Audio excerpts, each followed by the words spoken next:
9, 8, 7, 6, 5, 4, 3, 2, 1, 0. Women's Wrestling Talk, the #1 women's wrestling network on the planet.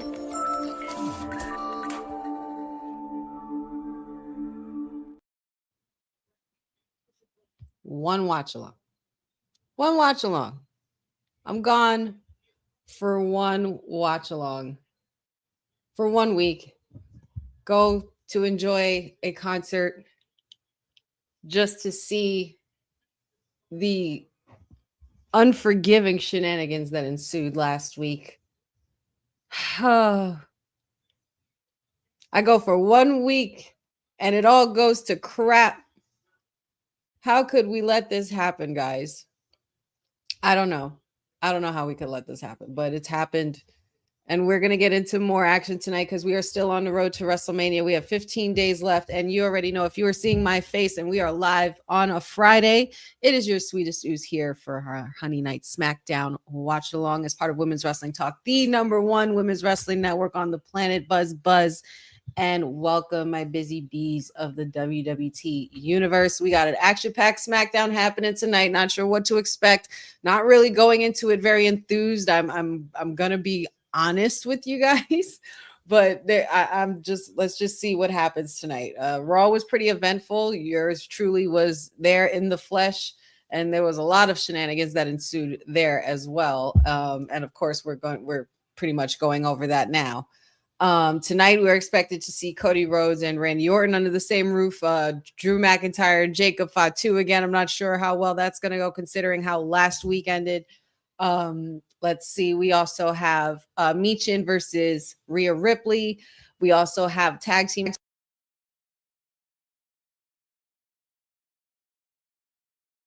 I don't know how long I was muted, but we also have Bailey and Lyra Valkyria versus Char Bliss. And we also have a United States Open Challenge, I guess, for the newly crowned U.S. champion as of last week, Sami Zayn. Great. We're here. Yeah. And we're just getting by, I guess. We're just getting through it. I think we just want to get through this road to get to WrestleMania. Let's just erase the buildup at this point. Like, throw it all away. Throw it all away. Because there's just chaos happening everywhere. Cody getting slapped by Stephanie McMahon. Still don't know who Randy is talking to on the phone. Not sure what else to expect tonight, being that there are only 2 matches that were confirmed officially. But we'll see. There's been a lot going on with the MFTs and, interaction with Tama Tonga and Solo Sikoa. Is anything going to be happening with Tama Tonga and Shinsuke? Like, not sure what's going to happen tonight. Well, judging by the way we're kicking it off, I guess we're starting it off with the big guns, because we got Randy Orton making his way to the ring, and he is home in St. Louis. So SmackDown is live from St. Louis tonight, and there is a pretty big reception there for the Viper. This man got a whole new shirt. Let me tell you guys something. The merch lines are getting incredibly long with every event. Even on a regular Raw and SmackDown. The merch lines were impossible this past week. Completely impossible.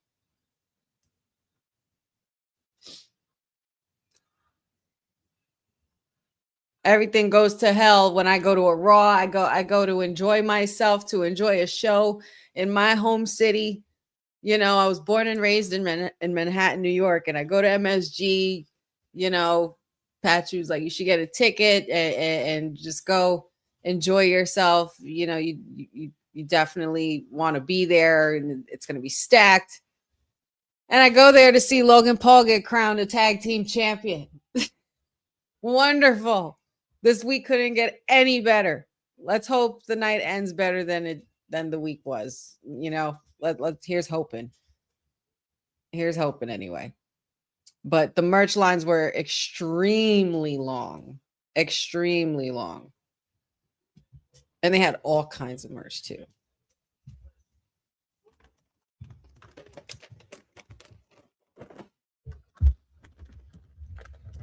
Man, I thought it was the right Friday too, Boza.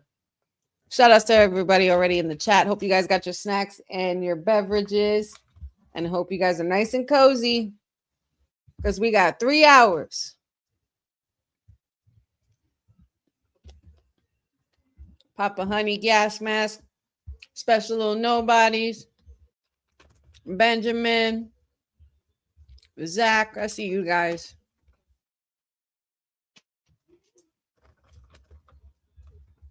And we will see what the Viper has to say tonight.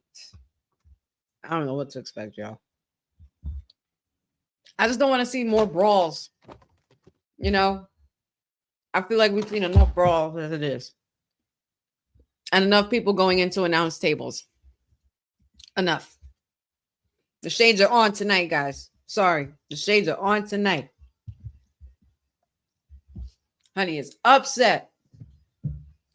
The one thing that was very exciting, though, I will tell you on Monday Night Raw before Randy starts speaking, and we dive into this, that Obafemi entrance,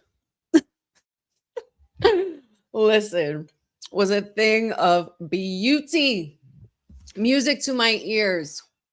Granted, Councilman has reservations about the way they changed the entrance, but nonetheless, the ruler was definitely seen and heard and definitely made an impact on Monday night. But let's see what the Viper has to say.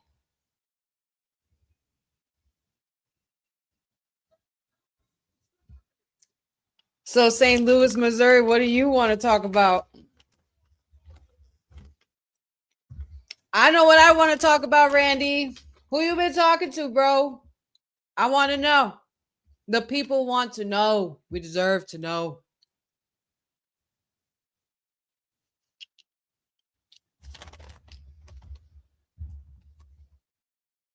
What you got, Randy?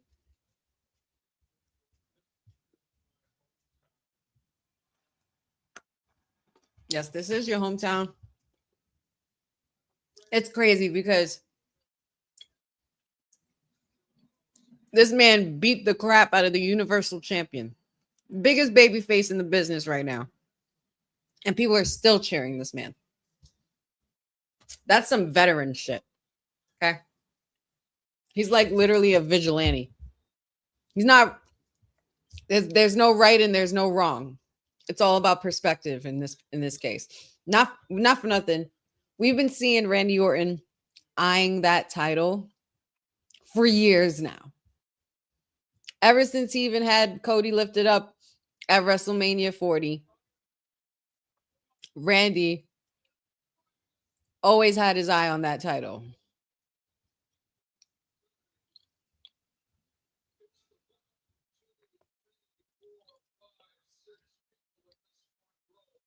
What's up, Mag? I get it, Randy. You don't got to explain nothing. That Miss Kim, Mrs. Orton, Miss Kim, don't got to, he shouldn't have to explain himself.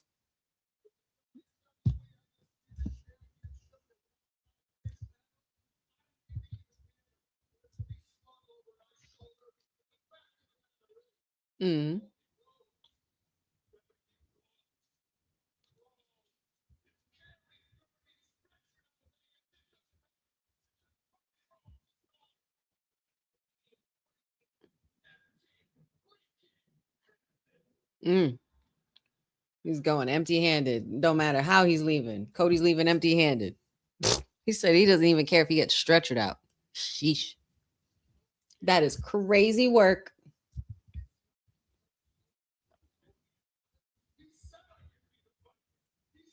What's up, guys?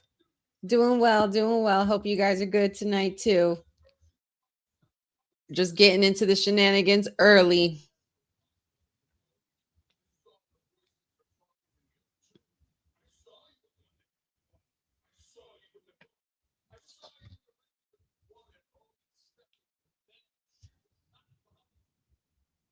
No, she wasn't. She was not lying. There was no lies told on Monday when Madam Stephanie came through.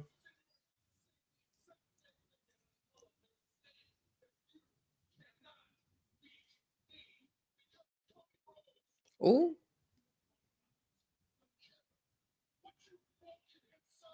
He said, you can't win because you ain't a killer. I'm a killer. Oh, oh, oh shit. Here we go. Randy's here. I mean, Cody's here. Oh God. Cody, you all right? You good, bro? That suit, man. You know what, Cody? I am so done with you in these suits. Look at this suit. The color on this, like the dusty gray, pink hueish. Oh, oh my God. The vest is even sicker. Oh no. No, wait, don't he's taking off the suit himself. Like I was literally about to pull a Dion, like not the suspenders. Oh man, here we go. And we're brawling. And we're going head to head. That's it. Nah, not for nothing. Cody, this suit is disgusting. This is the sickest suit I've ever seen him wear. It's got like a gray with like a mauve hue to it. It's like ombre almost in like certain lights. It looks dusty, but it looks so sick. Who that? Oh, excuse me. Oh, what? Whoa! Pat just showed up and just kicked Cody Rhodes in the nuts. What the is going on? And he's wearing a Randy shirt. What is going on? Oh, Pat, you are getting a lot of heat for this one. You're going to get a lot of heat for this one. Wait, I don't understand. What the hell are we doing here with McAfee?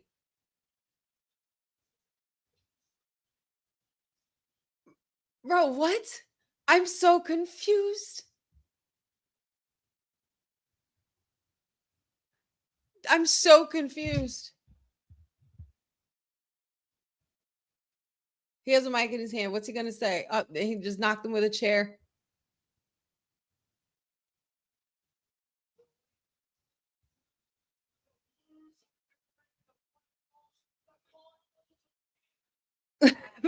The Rams left town. The Blue Jays aren't going to make the playoffs. And the Cardinals are ass or something, he said.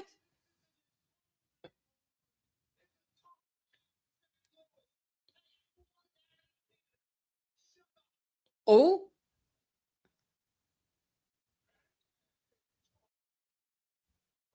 What's happening?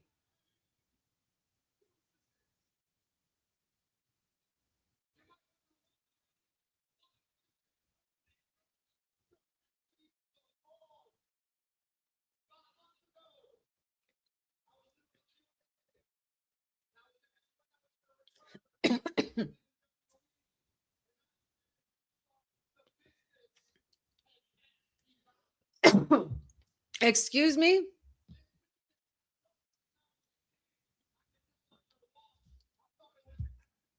And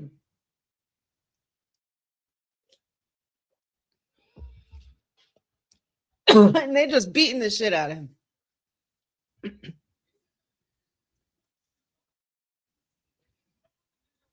What is happening?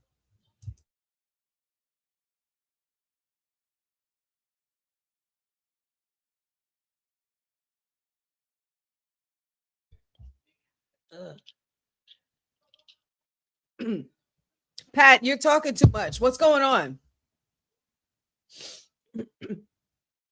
What is going on? Get to the bottom of it.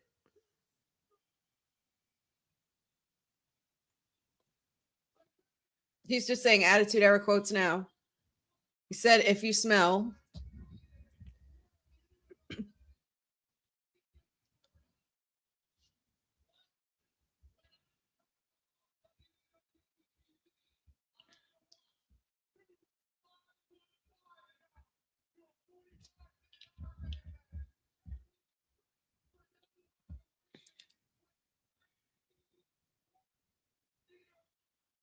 What is happening?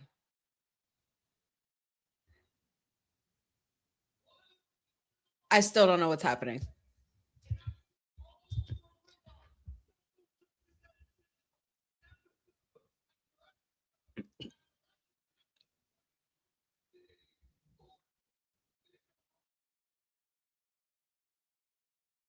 Uh,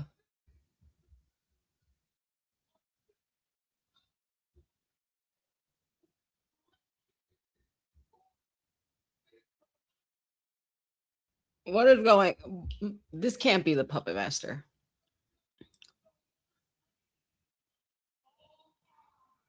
This can't be. I'm so underwhelmed. He's doing too much talking for me.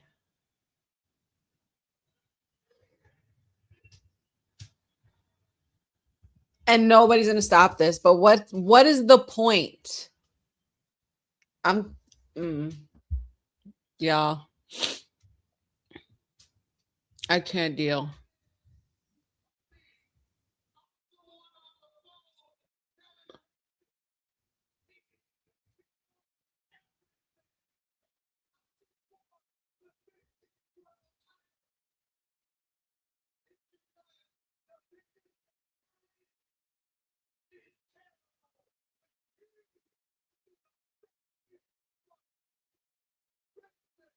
He just cursed on TV. He just cursed on TV. He's so getting fined for that. Nah, I'm sure he doesn't care, but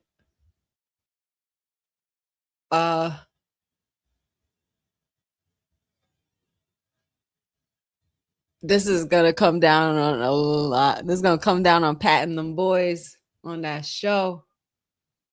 He was the one on the phone. That's so underwhelming. That's so underwhelming.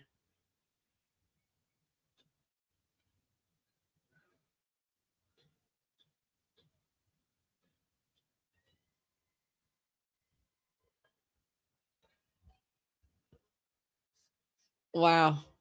Well, okay. Pat was talking a lot of shit. He was talking a lot of shit. He was talking about moving tickets. He's talking about like gorilla in the back circle jerking, like piss poor booking. But then what would you call this? There's no way that Pat is the one. There's no way. It can't be.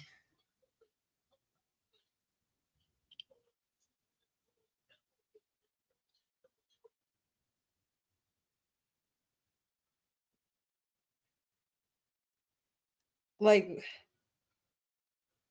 I don't understand. I don't want to believe that Pat is the one he's been talking to. That's a little okay, I guess.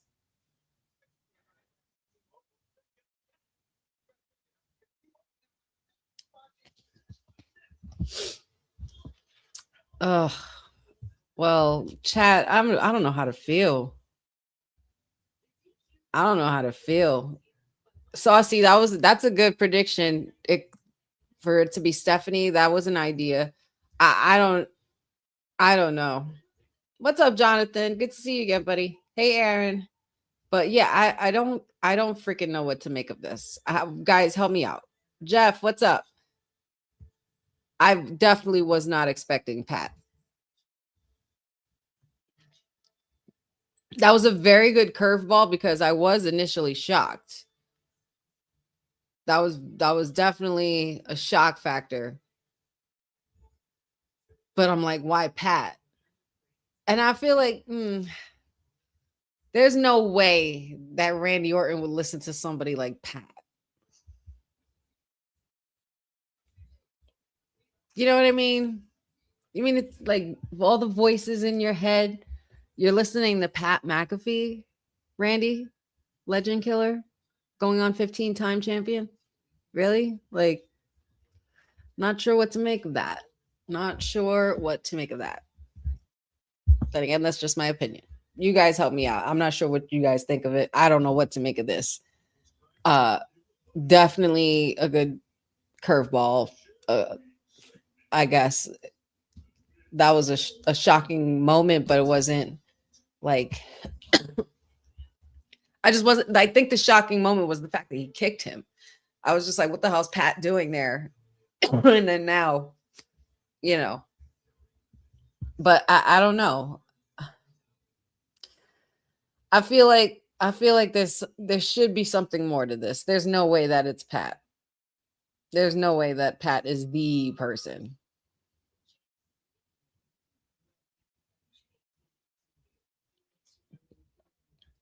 Like, you got everybody just ganging up on Cody now. Now you have like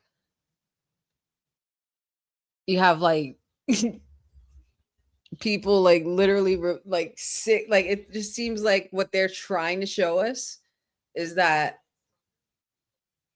we're sick of Cody. And not necessarily a bad thing in my eyes, you know, like, but you know,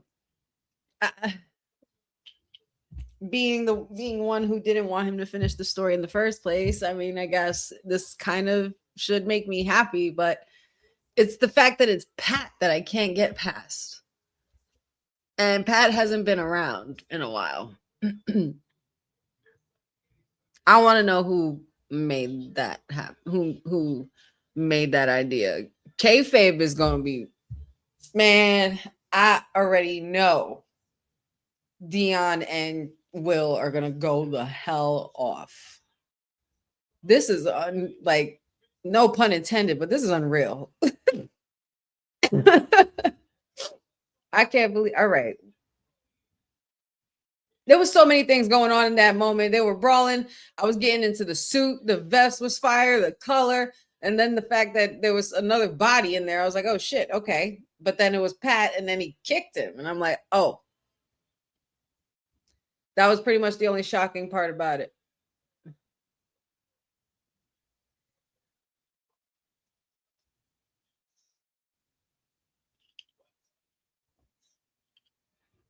Cody, that suit is sick, bro. You know what's crazy? I feel like, you know what would have been like perfect. Excuse me. I keep coughing, y'all, because I mean like chocolate and walnuts and stuff. It just got a little dusty. You know what I think it is? What I think it would have been a cooler way to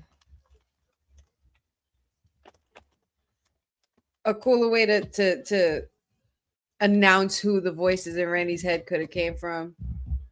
And the fact that it was Stephanie could have been a hint, because a lot of people were out there saying it could be Triple H, because he is somebody that Randy would listen to.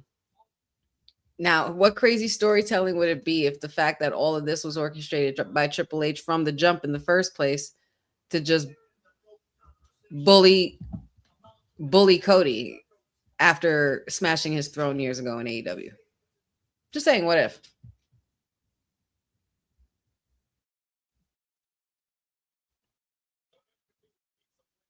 Oh, Pat, I guess.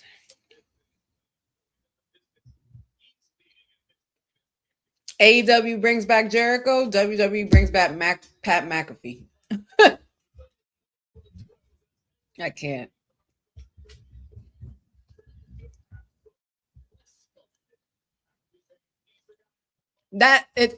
Gas mask, good point. Gas mask, good point. Randy wasn't around in the Attitude Era.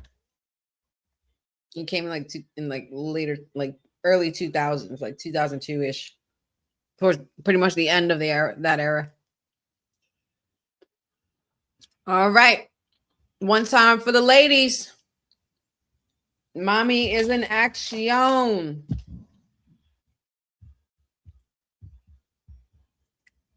I eat, sleep, breathe.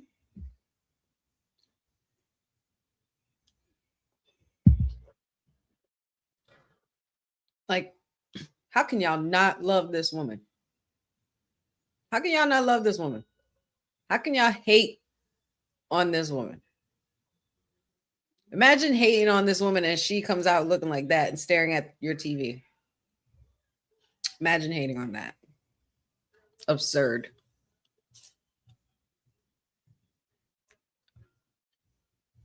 I hope she has backup too. I don't know what's going to happen.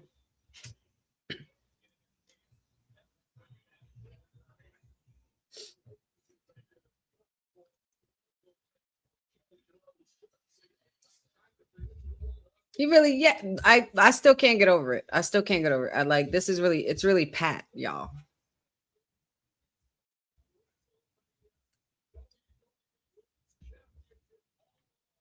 I would have to agree, Courtney.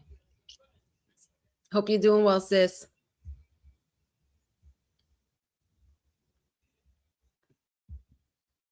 I think, well, Rhea's a lot smarter than she lets on. Rhea's got a lot of homies, so she'll be fine.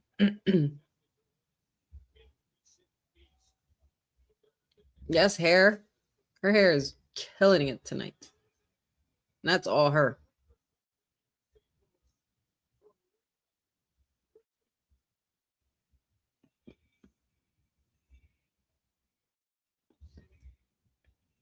She does need backup. I'm sure she'll get it. I'm sure she'll get it, and I'm sure she'll have it.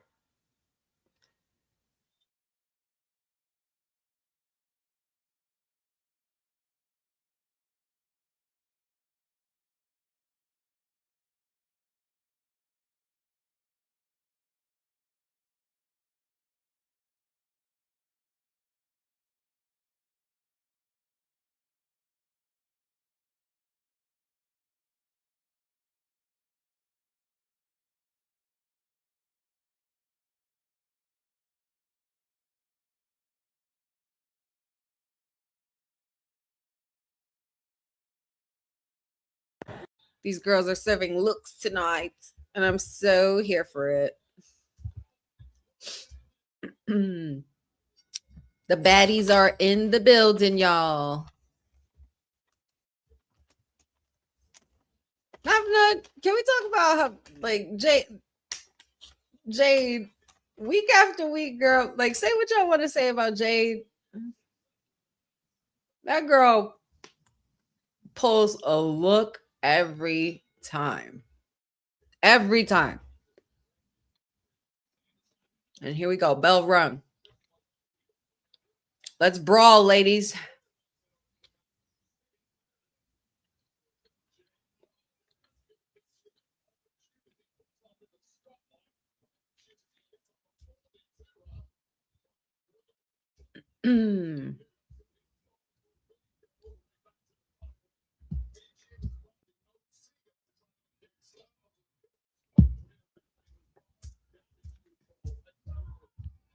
I mean,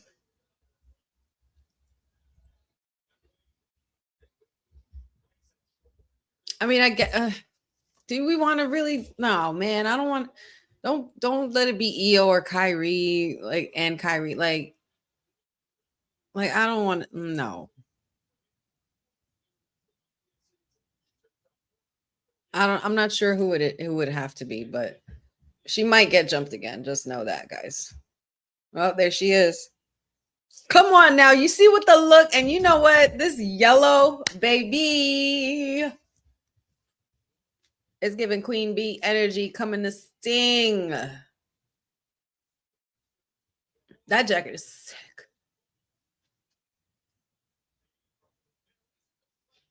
Oh, nasty suplex there by Michin. German suplex.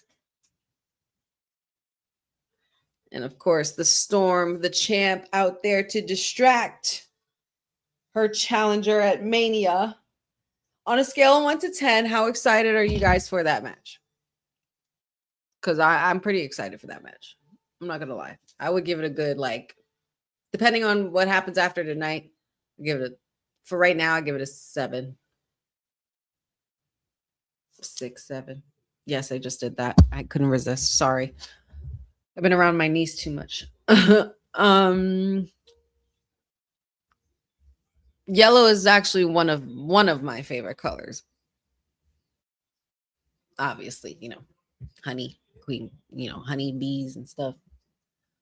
And it was also someone very dear to me's favorite color as well. But my number one favorite color is red. So maybe when the Wrestling with Honey episode drops, I'll give you guys a little trivia. Have you guys see if you guys remember what my favorite color is.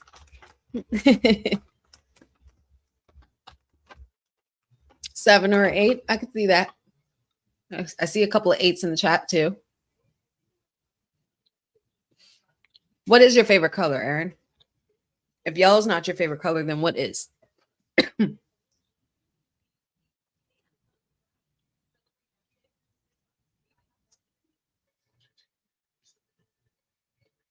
Amanatu gives it an 8. Not going to be able to watch what? WrestleMania? Excuse me.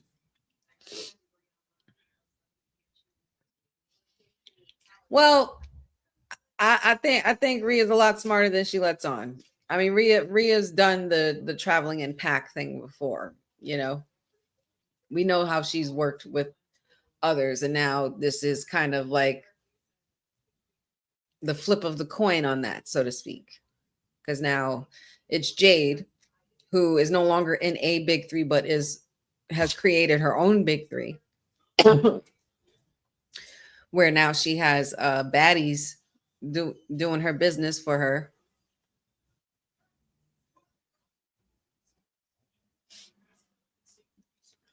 Yeah, Michin can work, man. She's so good. Ooh, violet. That's a nice color.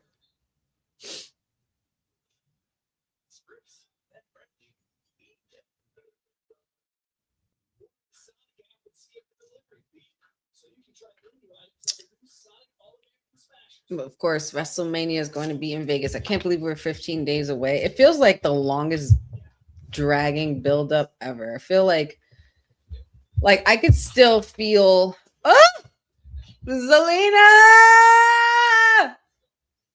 Zelina! Zelina! Oh, girl. Like, come on. Come on. Y'all not telling my girl nothing, man. She's another one who can pull a look like, ugh, nasty. I just pull up my phone and then this is up. I'm just like, oh, you can't just come out the blue, just slay me like that, honey. Ugh. Where's she at? Where my people's at? You know what? Yeah, we need them. Well, they better be on SmackDown tonight. Where they at?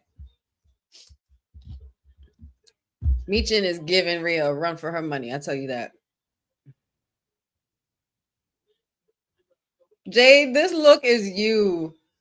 This look is for you. Like, this girl has not missed a look since she got here. Like, the one questionable one, I would even say, the purple one was really cute.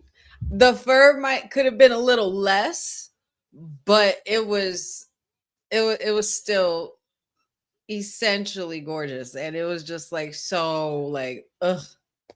Like, I can't deal with these. Like the beauty in all of these women. Every last one of them. Oh, we got Uncle Howdy. Uncle Howdy's in action versus Tama Tonga tonight. Yay. So exciting. So it's going to be one-on-one. Love that. See, now that just made my night. Rhea looking to power it up now. I hope B-Fab is ready for what's going to happen next week. Yeah, they just put it on the bottom of the screen there, Boza. Ooh, nasty headbutt there. And it's usually Rhea giving the headbutts. Oh my God, she gave one back. With a wicked smile. It's about to be over. Poor Michin, she's about to get dropped. Going for the razor's edge.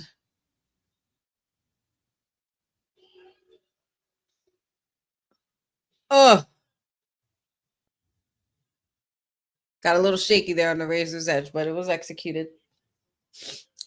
Kick out by Michin even after the razor's edge. Good sell.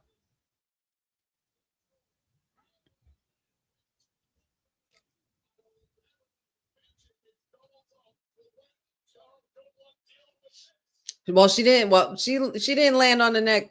Like it wasn't like the EO landing. That shit was crazy. That was rough. Shout outs to EO for being a champ too and continuing. Hope she's all right. You know, as far as we know, there was nothing medically wrong, and she ended up being okay. So, thank goodness for that.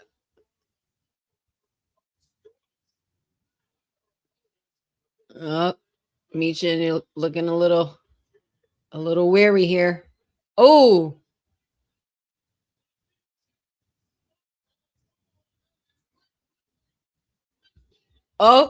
Oh, snap. Can she close it? Is she going to do it? 1, 2. Oh, kick out. Kick out by Rhea. That was a very close call.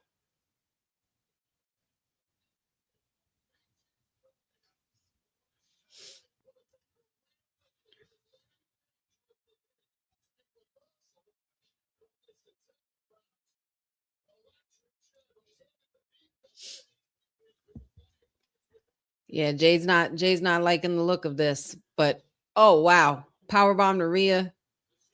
And then Michin going for another one. Oh, looks like she was trying to go for a pile driver. Back body by Rhea.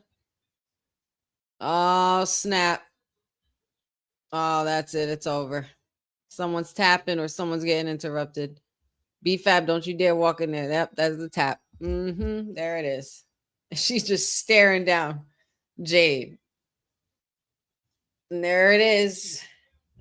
At least it didn't happen during the match and it didn't screw her. Oh.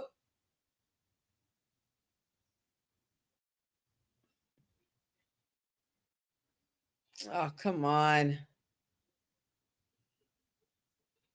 Not for nothing. The fact that there's yellow and black being worn, I feel a kind of way. If I'm Naomi, I feel a kind of way.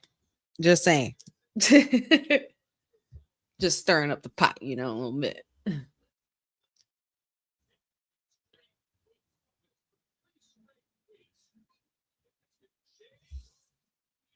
Up, there it is.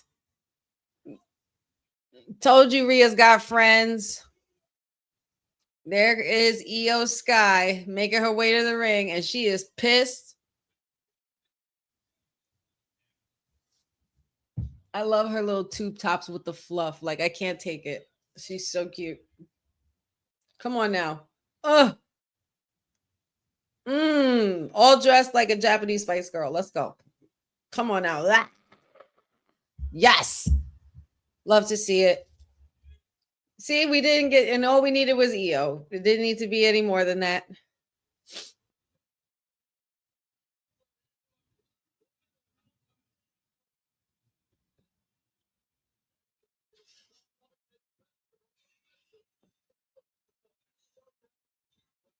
Well, another match down, another night closer to the biggest night of the year. Hey, Matt. There goes Matt Cardona. Oh.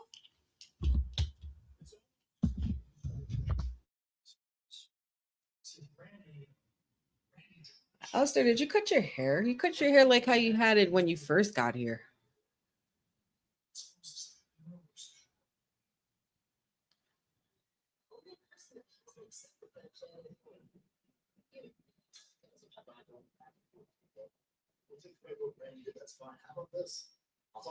Alistair's taking credit for what Randy did.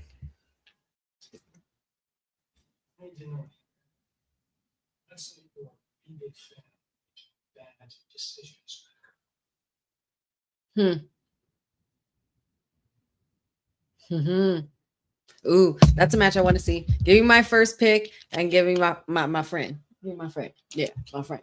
Him. Now, this shit right here, this shit needs to end. We need to end this tonight. I'm so sick and tired of asking and begging for this damn lantern back.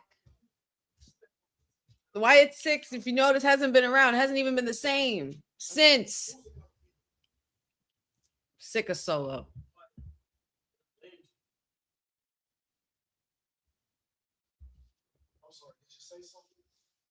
Okay. Why are we fighting for that? Exactly, Tama. Speak some sense, Tama. Enough of this shit.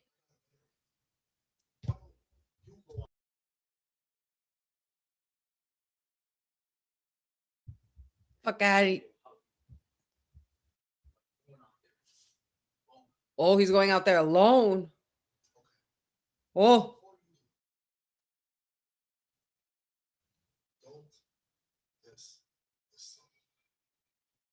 And what? Solo. You getting too comfy.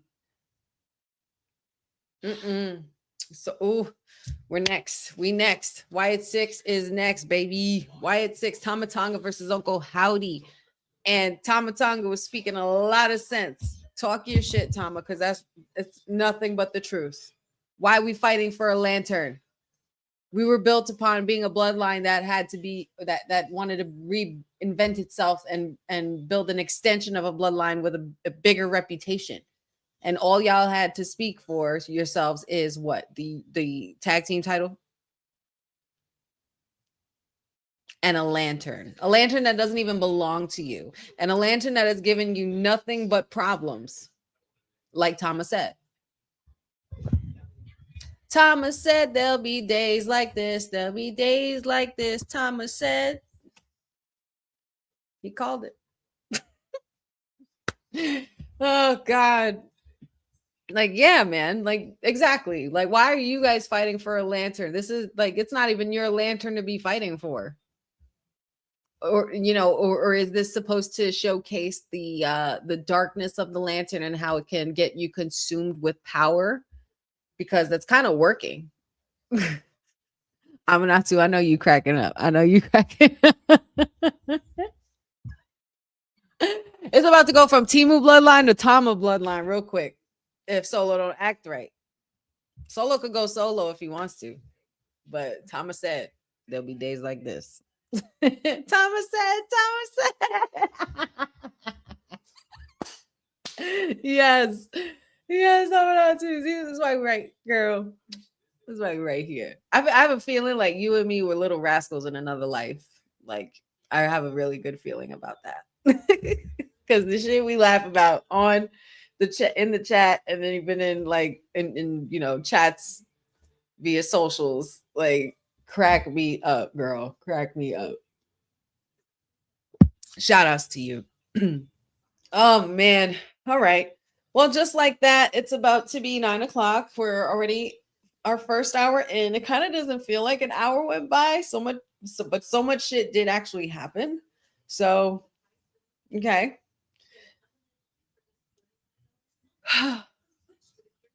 But yeah, that's where we are. We still got Jacob and Drew. We still have to hear. We still got the tag team match with Char Bliss and Live with Valkyria and Bailey. Oh my goodness. I wonder if we'll see anything with Aleister Black and Matt Cardona tonight. I mean, Matt Cardona was there and he did look like he was ready to wrestle, even though he was casted up. But I'm sure, knowing him, the tough cookie that he is, nothing's going to stop him. I wonder how Chelsea's doing. I wonder if she's gotten better yet.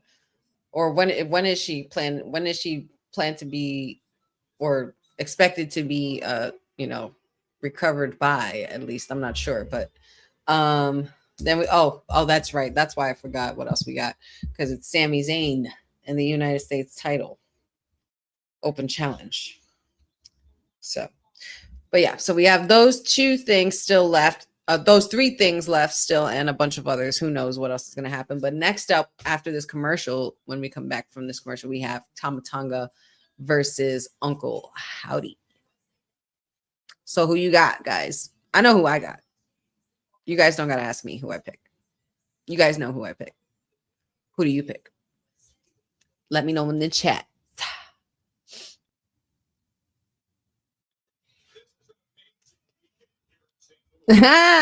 Saucy, I'm going to take that as a compliment, my dear. But yes, I am old enough to know the Little Rascals.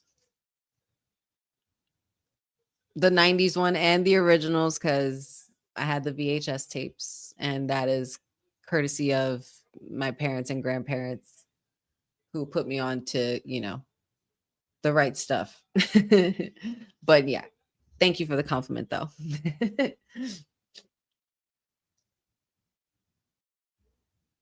You don't owe EO. You guys are buddies. That's what y'all do.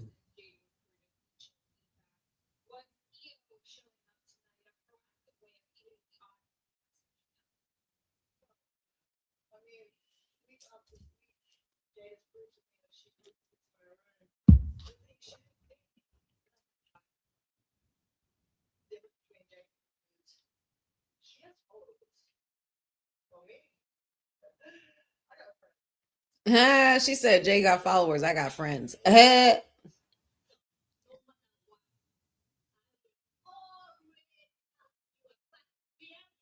love EO. She just makes me smile. She's so cute. I just want to and it's crazy because she's really that. She's just gorgeous in person. Like, she's absolutely stunning in person.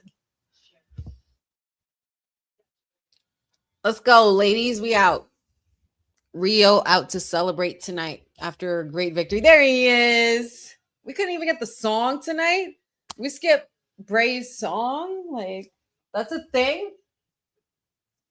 How could you? That's it. All right. Tomatonga, meet the fireflies. And you know what? Shout outs to Tomatonga for having the gall to come out by himself. To me, honestly, he's my favorite one out of the MFTs.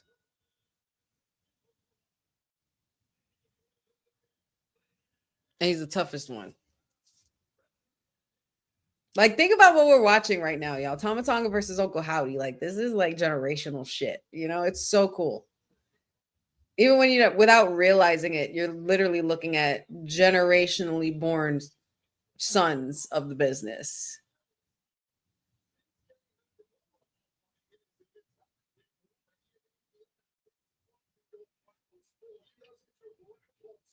He bulked up, man. Tomatonga bulked up like a mother.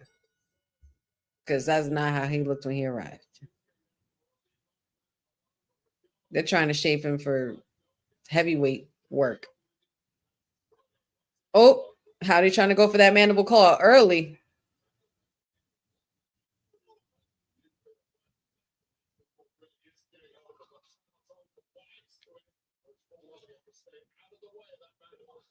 I love the fact that we've all come to ignore and stop caring about Uncle Howdy's hair. It still bothers me. It still bothers me, though. It still bothers me. Like, at least hang, like, you could take it off. We know what you look like. Maybe have some dark makeup, like black under your eyes or something. Like, I don't know, but the hair, man.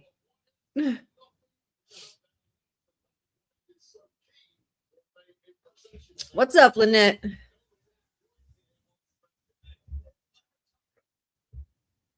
Yeah, Tomatonga is like the low-key wise man that nobody wants to listen to, but they should. So the fact that Solo's not listening says a lot. And it goes to show you that Tama is right every week. He sounds a lot more and more like Roman every week. What did he say to him before he left? Don't mess this up. What did Roman say all the time to the Usos before they did their thing? Don't screw this up. Don't disappoint me.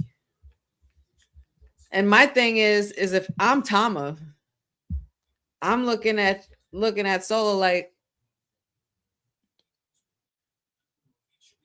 I'm not going to mess up, but the fact that you think that I do, and if I do, what are you going to do? Because I'll whip your ass too.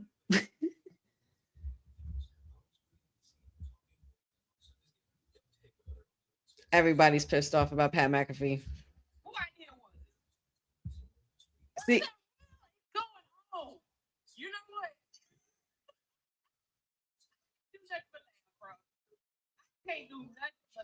Tony, shout out to Tony Wrestling Reacts, man. She's hilarious. Like, she's basically like, whose idea was this? Whose idea was this? And I totally concur.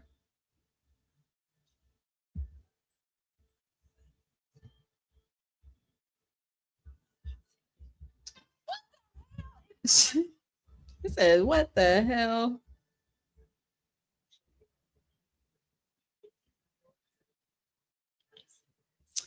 Oh, goodness gracious me.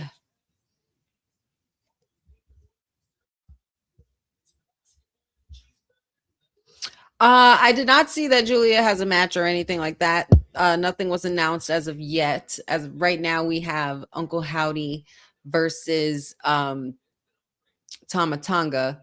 We did see an interaction with Aleister Black and Matt Cardona. I don't know if that's going to be something to look forward to tonight, maybe next week, I'm guessing, but there's still 2 hours left. We still have Jacob Fatu. We still got a women's tag team match.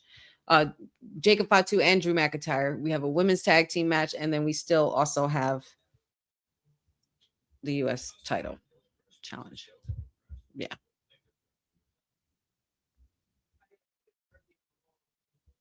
Tony's the best. She's freaking hysterical. He big.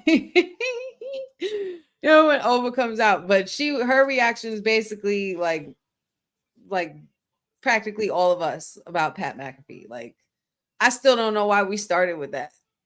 I probably, you know what's crazy? They probably started off with that because if they ended with it, it would have pissed us off even more. Like, and then you end the show like that, all for Pat McAfee to be revealed as the guy on the phone. Like, that's such bullshit. I would be pissed anyway. But it's intriguing. It's intriguing. But I do want to find out whose idea was. But my thing, I feel like Pat is just a piece, another piece of the puzzle. Pat is just another piece of the puzzle. Like, I really don't want to believe that Pat is the one who's like Pat. Where does Pat McAfee and Killer like coincide for y'all? Because it doesn't for me at all.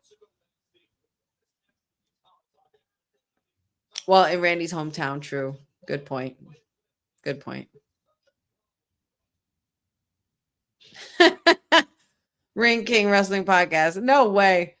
We are not going to give my girl the obsessed. I mean, well, I understand what you're saying, like the obsessed, like persona, like kind of Victoria-ish. If anybody remembers Victoria, aka Lisa Marie. Oh my God. Nasty clothesline there by Tama Tonga. I'm surprised.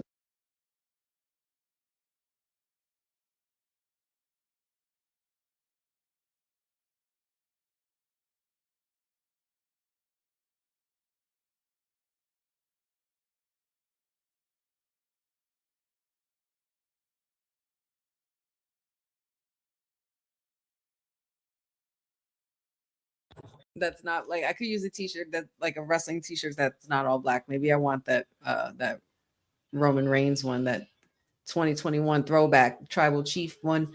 But that FAF5 goes pretty tough. Oh, there's the mandible claw. He's got it locked in. He's got it locked in. Tama trying to reach. He's trying to reach for the ropes. Can't get there. Howdy's breaking him down.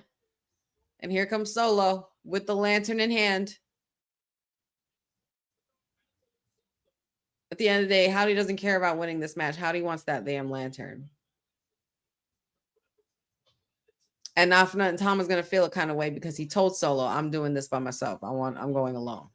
And now you're helping. Oh, yep. Get him out of here. Get him out of here, ref. You saw him. Let's go. Skidats. To the left, to the left, to the left. Get everybody. Let's throw him out. Oh, come on, ref. There goes Sister Abigail. You didn't even kick him out, though. 1, 2, 3. See, Solo, you just had to stay the hell away. You just had to stay in the back. All right? You just had to stay in the back. That's all you had to do. Howdy, grab the lantern. It's right there. Howdy, grab the lantern. What are we doing? Grab the lantern, Howdy.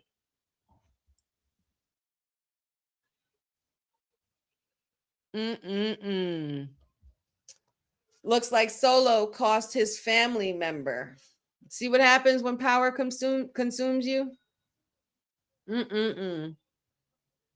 Solo forgot his family. And now look, Thomas pissed because he told you I wanted to do this on my own. It's like if you have the younger sibling and you're the older sibling, and it's like you don't want to overstep because you want them to learn to grow in their own way, but you also want to teach them and give them good advice to go in the right direction. Things like that. You know, that's what's happening here. Tama Tonga knows what's right. They don't need that lantern anymore. Yep. Tama Tonga gave it back. Period. Enough.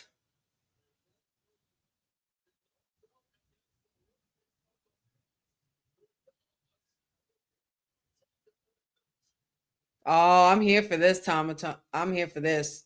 Oh, there he is. Come on, everybody, get it in motion. He's here. I'm a true real man. Feel it in my motion. Miz is actually not suited up properly. His hair's disheveled. He doesn't believe in himself anymore.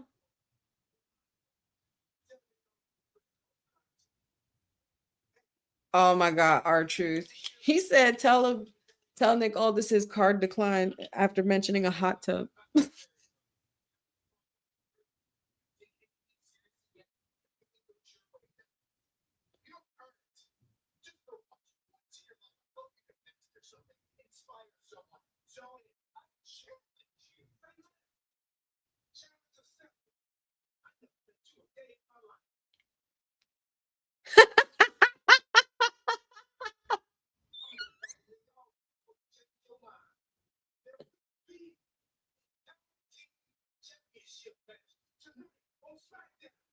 Oh, Lord.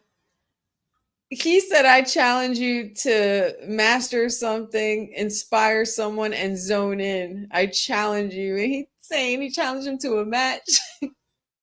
Now we have the tag team titles on the line. Oh my God, they have their own handshake? Stop it. Stop it. I'm here for that handshake. Ugh. All right, guys, this is pretty much the end of our show. No, I'm kidding. This isn't the end of the show. I'm just saying that because I know Sammy's next, but a lot to unpack there with R-Truth. First of all, R-Truth saying challenge accepted. And then he goes to Kit Wilson and says, I ain't never met you a day in my life. talking to the man and talking shit. That's so good. So good. So good. Great. But now we have Damian Priest and R-Truth versus Kit Wilson and The Miz. And now Sammy's next. I guess this would be a great time to take a little bit of a break, right? It's been an hour. Get up, stretch our legs a little bit, go refill our beverages, go refill your snack bowls, get some chips, whatever else you need to get comfy. But in the meantime, you guys can enjoy this message by the Women's Wrestling Archive, which is, of course, Boss Lady TK's latest endeavor that she's got going on. Make sure you guys are following their social medias because they do have their Instagram up as well. Women's Wrestling Archive. So make sure you guys check that out. Women's wrestling didn't just show up yesterday in glitter boots. We've been here the entire time, body slamming through history. The Women's Wrestling Archive launches 2026, and it's going to pave the way for all women's wrestling. Because if we don't document it, a man might think he did it first. This has been a passion project for a very long time. Head over to the womenswrestlingarchive.com to donate 1, 5, or whatever you can. It all goes a long way. Let's give these women the spotlight that they've always deserved. Her story belongs in history. Help us preserve it today. Join us at womenswrestlingarchive.com. Support the archive. Support women's wrestling. Donate today.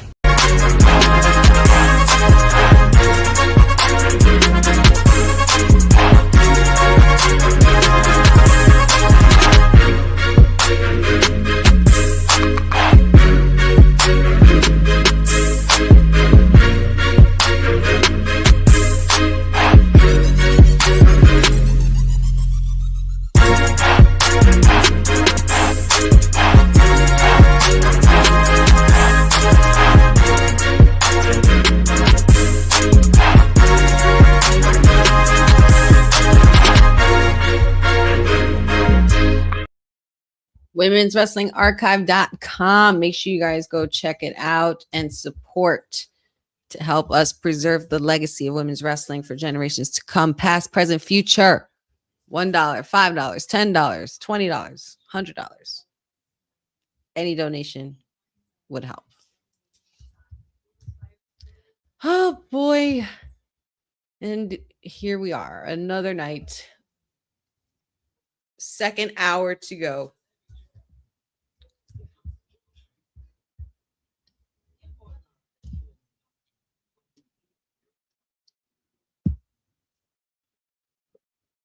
What's up, Roland? Doing well. Hope you're doing all right. Just getting ready to enjoy the United States champion and his arrival, I guess.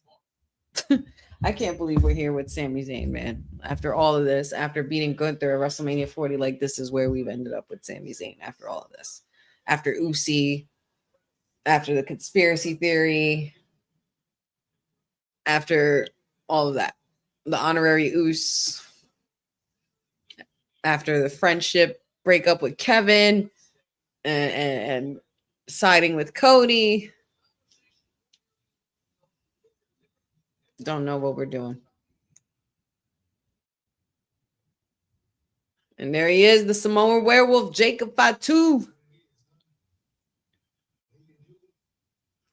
Yes, Papa Honey, that is true. SmackDown will be going back to 2 hours in June. So we shall see when they're exactly when in June.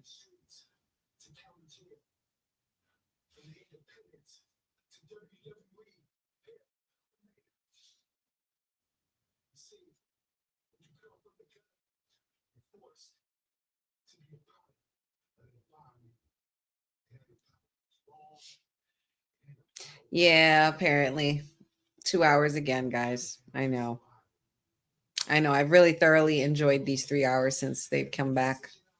But I wonder if that's going to be something they switch back to like quarterly or something like that. Like this is the most inconsistent it's been as far as like, you know, when how long they've been going for 3 hours, how long they've been going for 2 hours. Because how long was Raw going for 3 hours? Like for a while before it went back to 2. It was 3 hours on USA for 25 years. Well, not always 3 hours. It wasn't always 3 hours. It was 2 hours at one point. Jacob Fatu with a very sick vignette and promo, delivering his warning to Drew McIntyre for WrestleMania. And here is the new United States champion that nobody's happy to see.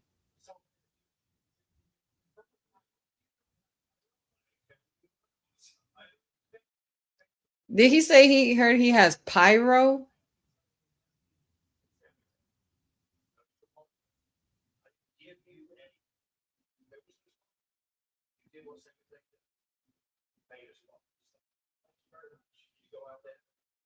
Oh, whatever. Give me a freaking break.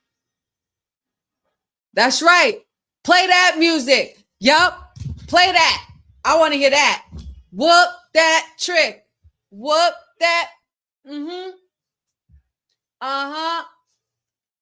Yeah. Uh-huh. I like it. Oh, yeah, man. Is that him with? Who is that? Who is that? Is that a little Yachty? Oh, good Lord. See, I would have been a little bit more hype if it wasn't for this. Like, y'all really, like, y'all, he was just in the audience like a week ago. Like, y'all are really trying to push this road to WrestleMania. But I understand why. I get why y'all put in Little Yachty with Trick, though. Little Yachty's a diehard wrestling fan. And Trick is very heavy in the hip hop culture as well, too, because he also raps and performs as well, or has. Come on now with them lemon peppers. Come on now. Trick was there on Raw too. He was there escorting Lash, escorting his wifey, you know. They was looking fly as hell. And then of course fans had to like spoil everything and swarm them all the way to their Ubers. They kept doing it to all of them. And I ran behind those people just to be there to shout, let them through, y'all, let them through. Like, that shit gets me so annoyed because if I was a superstar, that would piss me off too. Like, I'm just trying to get into my cab. Like, they were swarming Liv. Like, they were everywhere.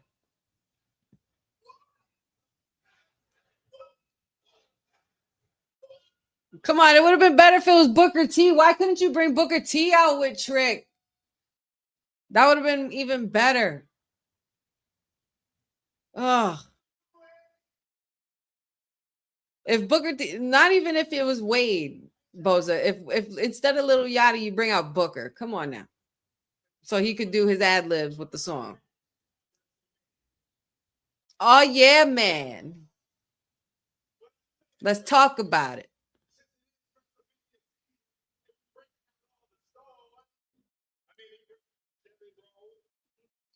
I mean, honestly, Papa Honey, I'm not saying I'm condoning it, but these are the stars of today. This is what this generation likes. You know, and there are actually songs.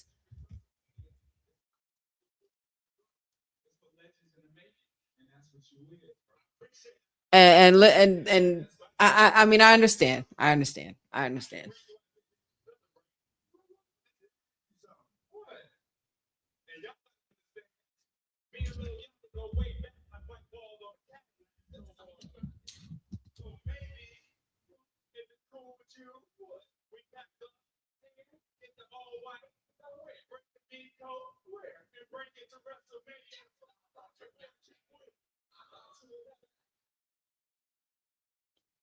Lil Yachty and Trick Willie will be in Vegas. Sami Zayn's about to come out and go off right now.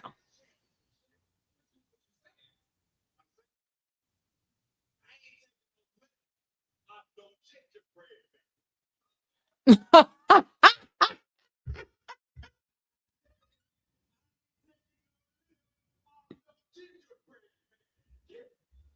said I ain't taking no lip off no gingerbread.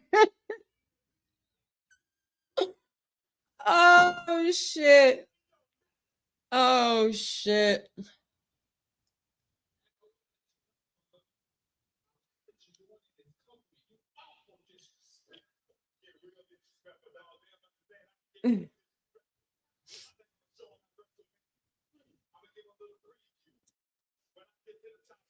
I trust me, Dad. You're not wrong. You're not wrong. I get it, but it's the times. They gave this man his own pyro. Oh, they took. Wait a minute. Did he take Sammy's pyro? This man just got pyro for no reason. I love it. I love that Trick Williams is coming in with the cocky persona because this fits him. This fits his vibe. He was the good guy in NXT, And now it's gotten so big into his head when he's on the main roster now. What do you got to say, Sammy?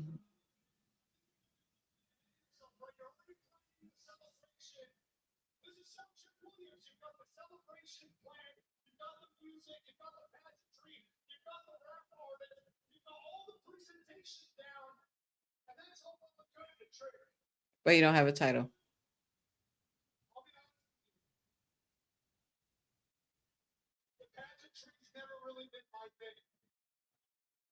My thing's a little bit more dressed down, a little bit more working class. My thing is really what happens when I step between these ropes and what I do in this ring. Truth Williams. Whoop-de fucking do. Excuse my language, y'all. Sammy makes me mad. Sammy getting booed a lot, and he should keep getting booed. Tired of your shit.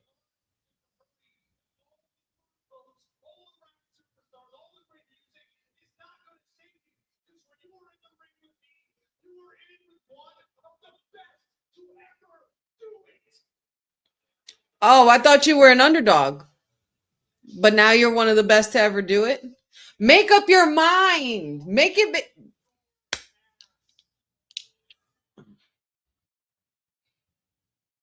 Am I wrong? Am I the only one? Chat. He's pissing me off. He's making me so mad. 1 week he's like, I'm the underdog. Next week he gets a new shiny new toy and he's just like, I'm the best to ever do it. You're the best United States champion. You're not even that, Sammy. Like, how are you the best to ever do it? How are you the best to ever do it when you're the underdog? That makes no sense whatsoever to me. Sammy's pissing me off. The condescending, and you know, it's like he's turning into the conspiracy theorist, but worse because he actually believes like that he was wronged. Oh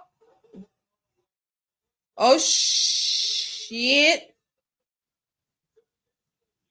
We got Mello in the house, and I know he's not happy either. Look at these young NXT babies all grown up. Look at them.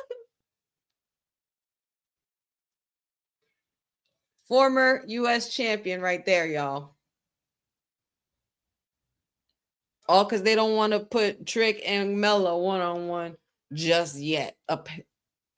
If that's what I'm hearing is true.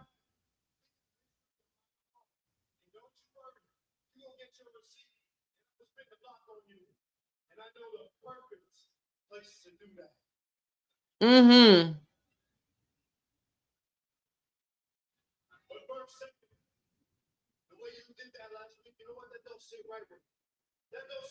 Yeah, that's so crazy, Jeffrey. All three of these men are former NXT champions. That's nuts. That's how long Sammy been here. Like stop this underdog shit.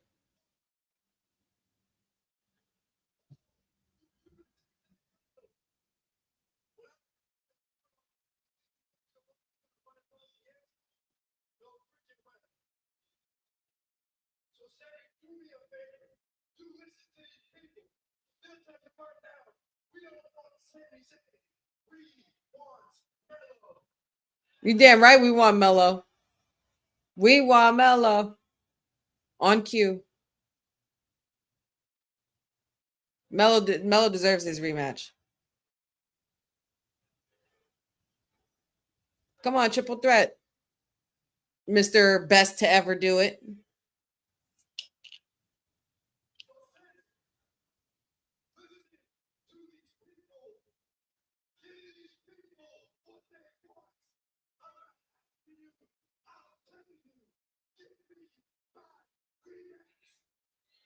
Period.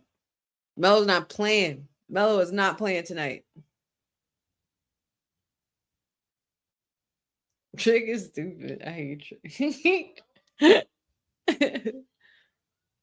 told you, you know this is not a secret. I think the world of you, I do. And I agree with you. You did. You carried SmackDown on your shoulders. For what was it, 9 weeks, 10 weeks? Every week, you did the open challenges. You did phenomenal. I take nothing away from you, and I 100% do think you deserve this. I do. But here's the thing. You had the open challenge. I answered it, and I beat you. Oh. And in doing that, I watched my ticket to WrestleMania. I'm sorry. I genuinely am sorry that I gave it your expense in any way. But the fact is, this match is already official. So you want a rematch with the United States Championship? I'm happy to give it to you, but it's gonna have to wait till the other side of WrestleMania. Who are you to make that call? You're the one making matches now? You choose when you want to open challenge? Like, boy. Ugh, Sammy, if you don't get out of my face.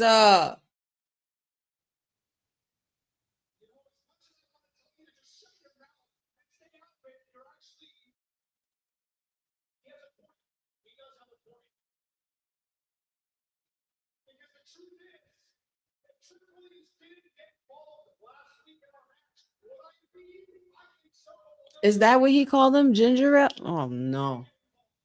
Not ginger ale.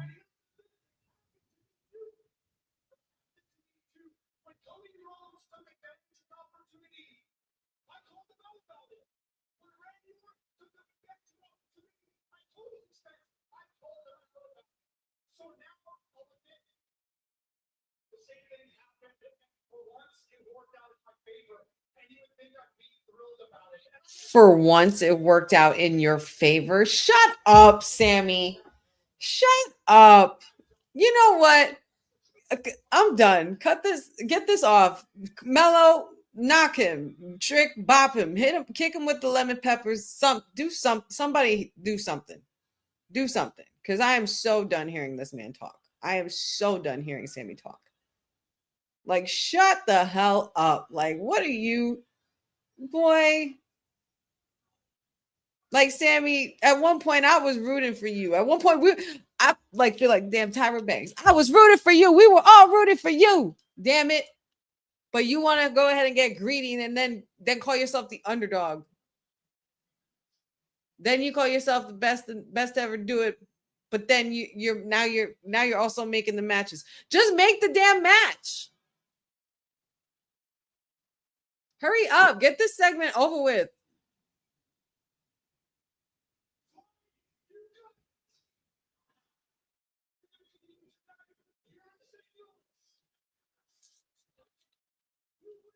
He said tonight?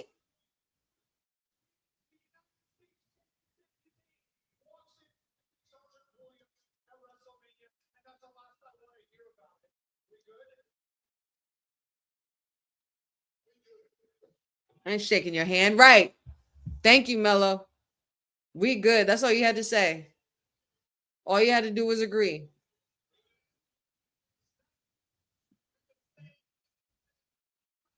Ginger snapper. Stop. Trick. Oh, Trick got rocked. Trick got rocked. Lil Yachty like, nah, I don't want that.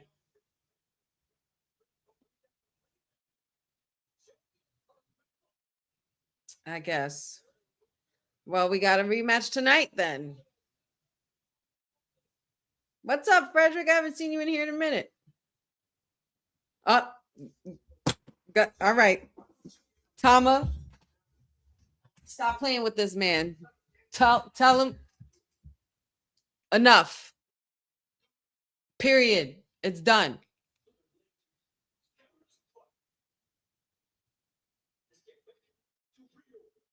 Right.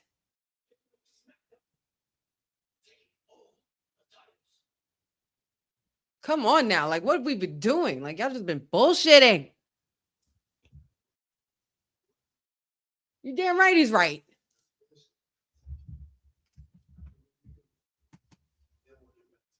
Are we going to get to a final match at WrestleMania with the MFTs versus the Wyatts?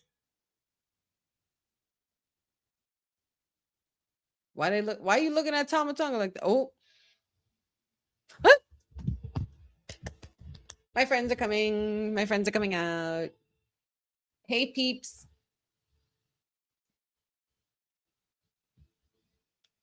I'm just hoping I just pray every week for the cameraman to get it right.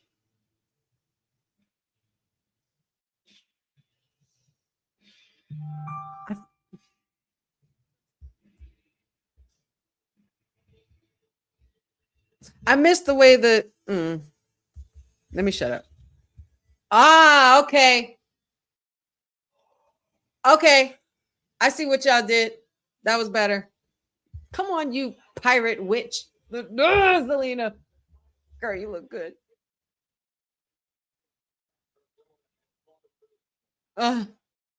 It's giving Aaliyah, that jacket. It's giving like, are you that somebody vibes with. But witchy, like, are you that somebody but witchy? Like, they got it right. Like, the cameraman got it right, and the cue is right where they kind of both look like they rose together. That was.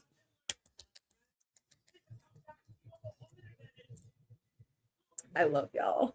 I love them. They're just aesthetically pleasing to watch. I just love like the charm of it all, the candles, the smoke and mirrors, and the mystiqueness and the darkness. It's like very, mystical and, like otherworldly. I like that otherworldly shit. I'm weird. They did listen to you, Gas Mask. They technically did.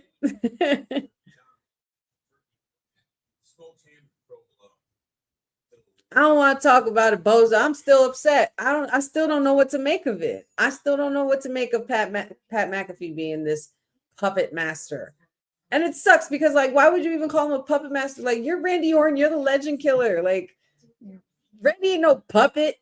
So I can't even call Pat McAfee the puppet master. I would just say the caller on the phone. Like, that's what I call him. I'm not calling him no puppet master because I don't think he can master puppeteering in any kind of way, like as far as like, controlling a superstar. Like, there's no way. And this is a legendary superstar at that. I get it. Maybe you're bringing him up and stuff like that, but I still don't see the alliance and why it's formed. But I can't help but wonder if it would lead to something bigger, and maybe Pat McAfee is just a smaller piece added to it. I still don't know what to make of it, y'all. I really don't.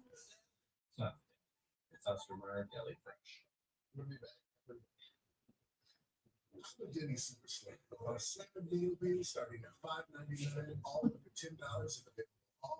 That's what I'm saying. I was literally just gonna say, who knows if Pat is the only one he's been talking to? Because remember, the song isn't "I hear a voice in my head." It's "I hear voices." Voices. But, well, yeah.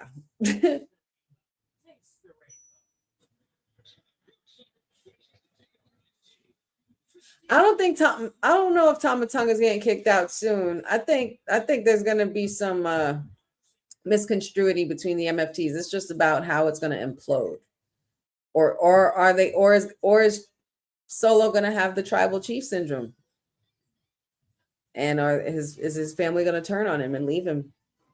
Because not for nothing, Uncle Howdy said, you've forgotten the meaning of family, and because of what you did to your family, this new family you have is going to do the same thing to you.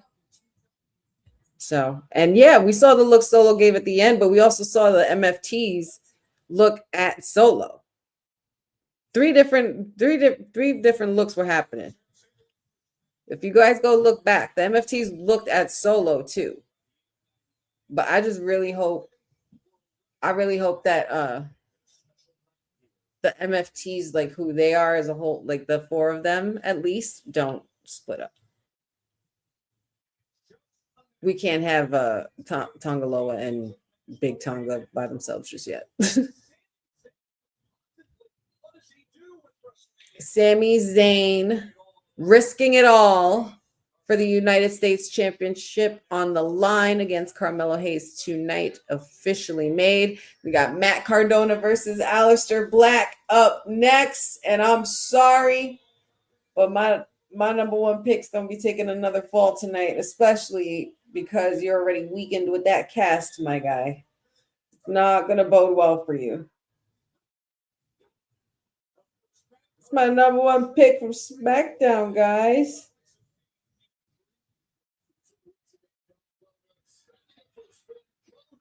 The Indie God. So who you guys got for this match? Aleister or Matt Cardona? I got Aleister. Aleister for the win. He's going to exploit the shit out of that arm, and Aleister will win. That's my pick.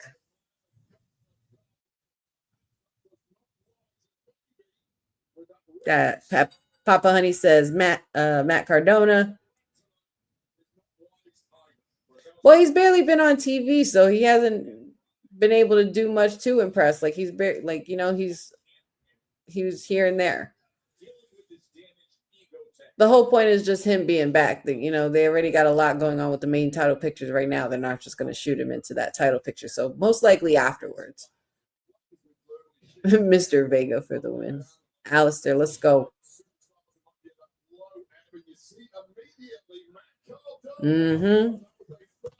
Watch out now.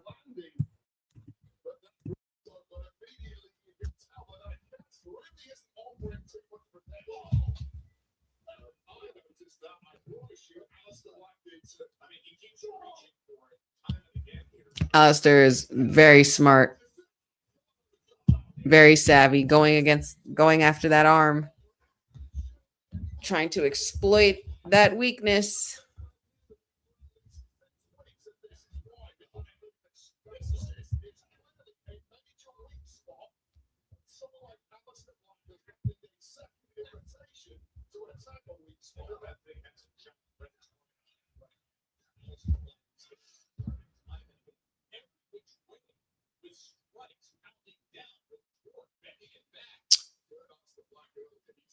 I like the change in Aleister's gear.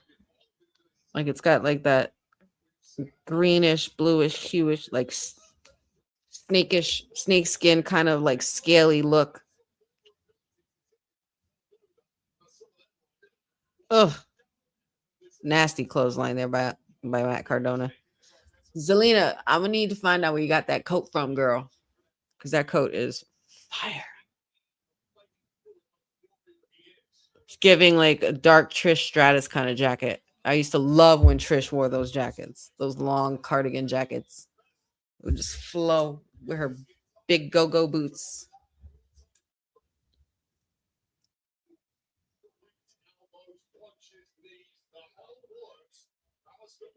Well, Saucy, it depends on what you're into. I mean, but both, if you're looking at all three of these bodies in this ring, every single one of those bodies is healthy. That much I know for sure.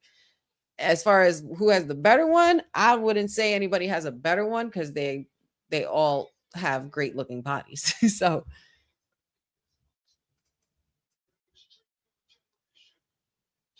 oh yeah. You already know, Papa Honey. No matter how scary Aleister is, that a Latina wife can sometimes be a little bit scarier. Just a little. And then we'll smile. Just like this.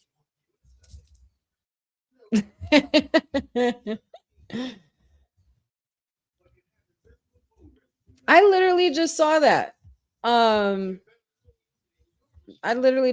D-Ron. That just popped up on my notifications. South Carolina and Yukon Lady Huskies. It sucks because I like the Huskies. I have a husky, so I like the Huskies.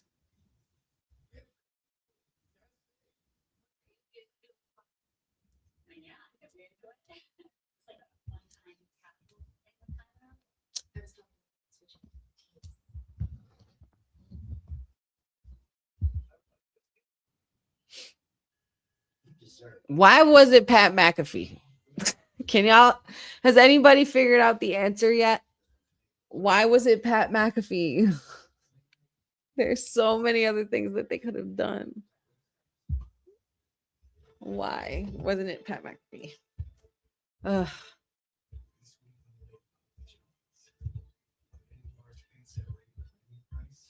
I'm not letting it go. It was the first. It shouldn't have been the first thing that happened. Oh well. Now y'all gotta deal with it. Y'all gonna deal with it. Okay. I appreciate y'all. Make sure and I know we're like an hour and a half in and shit, but please make sure you guys share this video and like it and share it and tell people the Sweetest Ooze is on, and you know, just to get some more traction going for this channel. WWT and the gang at Kayfabe, we got a lot of cool things going on. A lot of wrestling to cover. There's a lot of there's just a little bit of a lot of everything. You know, a lot of traveling for some folks in the team and everything like that. So it's just been trying to keep a handle on things and keep everything running.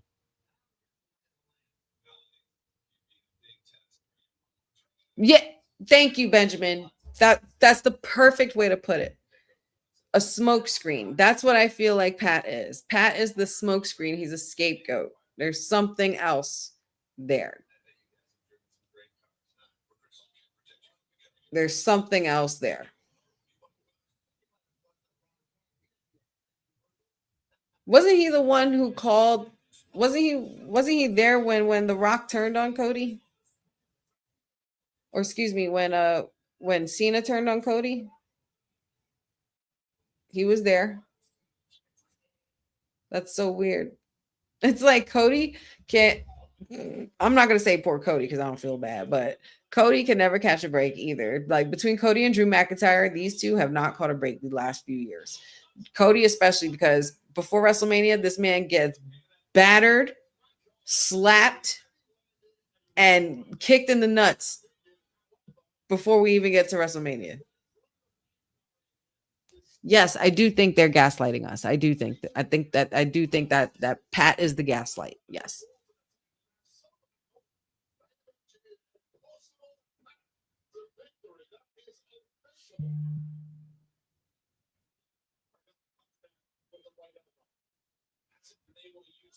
We still got Jacob Fatu and Drew McIntyre. Jesus Lord. We still got the tag team match. It's 9:30. Kill Tony at WrestleMania Vegas, April 18th, Saturday. If you're there on the weekend, don't check it out. I'm not a fan of Tony Hinchcliffe. No offense to anybody, but not my cup of tea. Nasty knee there by Alistair. Come on now. Oh my God. Wow. Crazy reflex there by Matt Cardona. That was sick. To come out of that after almost getting suplexed, that's pretty. I've never seen anything like that.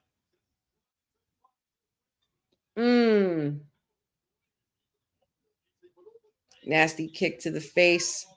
Going for the pin. Alistair with the kick out.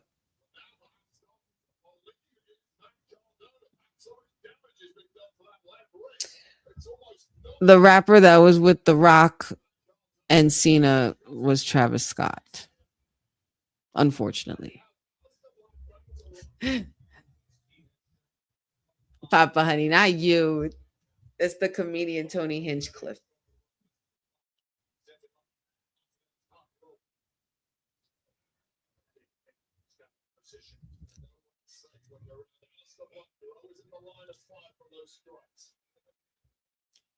I don't know what we're doing here. Oh. Courtney, I love you. Also known as Kylie's baby daddy. She just had to put that in there. Yeah, we don't like to speak about that incident anymore. We only talk about how it happened, not with who.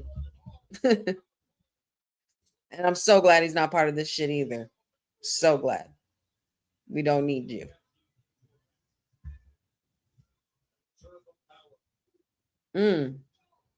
Another knee by Alistair. Alistair going for a suplex. 1, 2. Oh, he's still holding on to that arm. Oh my God, he's trying to break his arm. Oh, he's got a hold. Oh, reversal by back Cardona. Watch out. I feel like the black mass is coming. Uh-oh. Going tit for tat.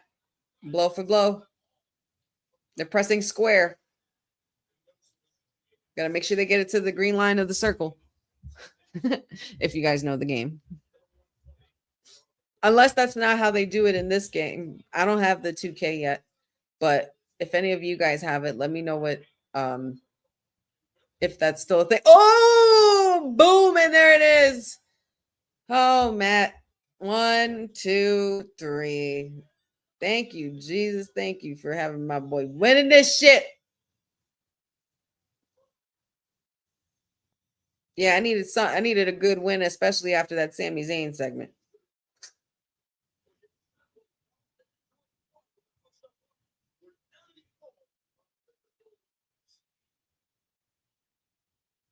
Yeah, Alistair's been working.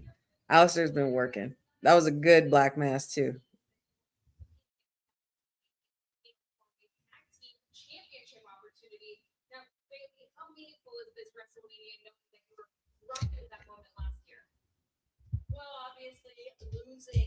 And here we go. Bailey and Lyra Valkyria getting ready to go against Char Bliss.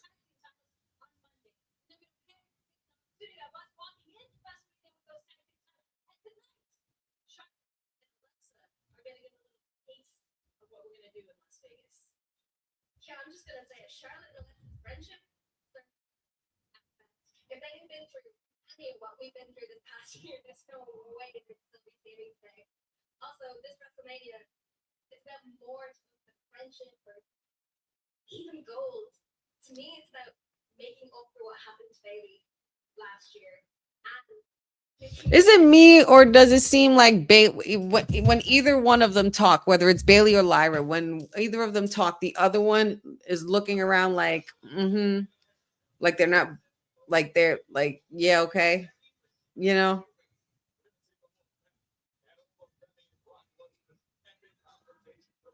Or am I just wanting other people to break up again? Like, look at this picture. I'm going to review the Ruler versus the Beast from this past Monday. Oh, yes. And don't forget to set your clocks, set your timer, set your notifications, set your watch lists on Peacock.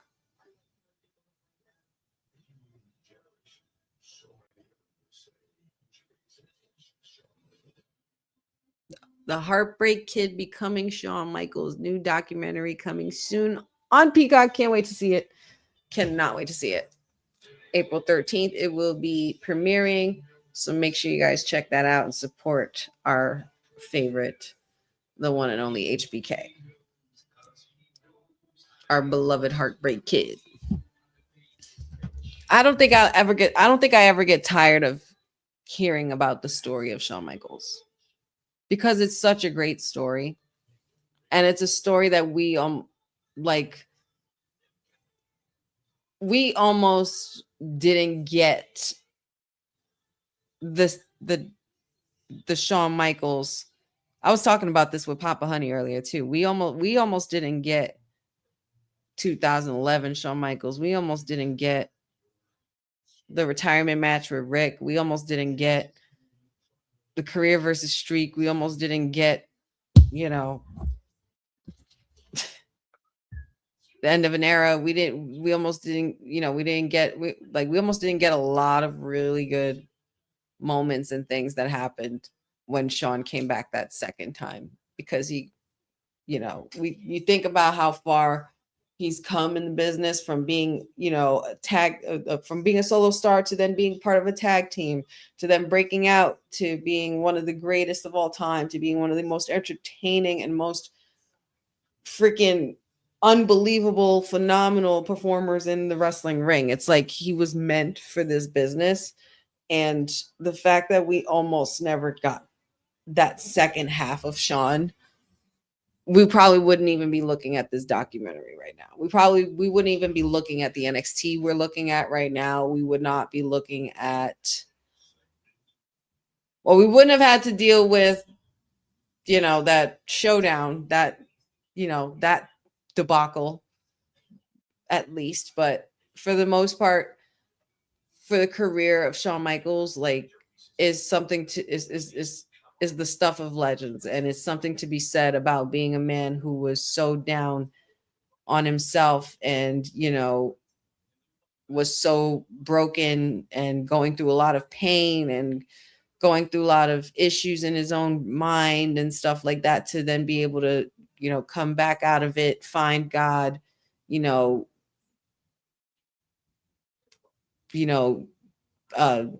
lean into his family, lean into his children, lean into his work a lot more. We never would have gotten the Shawn that we got now. And boy, am I glad we have him. he, you know, we wouldn't have even have gotten a second DX run. We wouldn't have seen him kick Stan, Papa Honey. We would have never seen him kick Stan.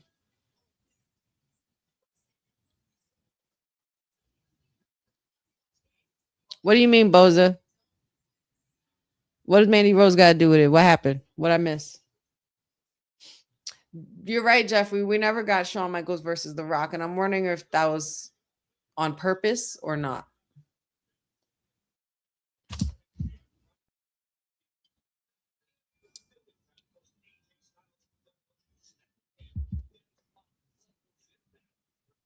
Hall of Fame is coming Friday, April 17th, which is my birthday. Psycho Sid, aka Sid Vicious, aka Sid Justice, Bad News Brown, Stephanie McMahon, Demolition, Dennis Rodman, and AJ Styles. That's a great lineup.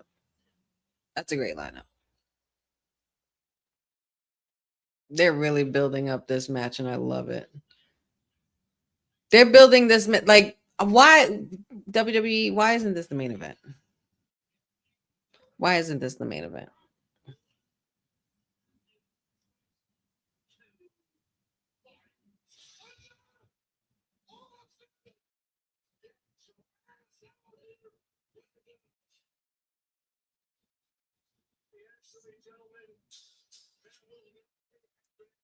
A sweet chin music into rock bottom.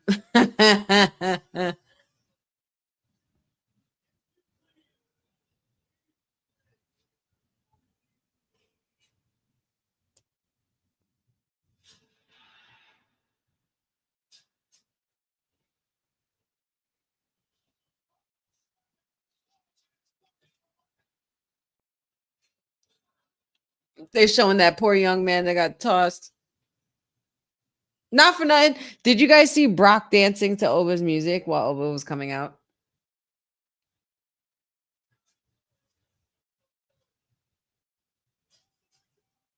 Look at that poor young man. Like, boy, you went viral.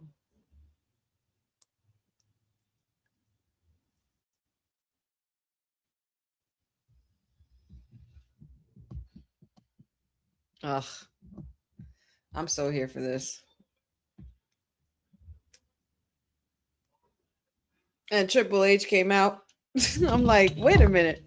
Paul, you getting out of your seat for this? They're really building this up. And they're building it up so much that it's not even the main event. And it's the match that everybody's really looking forward to the most. You would think.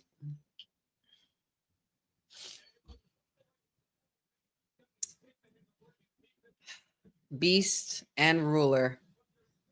And you know what? I'm not scared and I'm not worried. I think I'm convinced Oba's definitely winning this. Oba, he can't lose this. There's no way. I wouldn't book him to lose this. I feel like this could be the beginning to kick off Brock's farewell.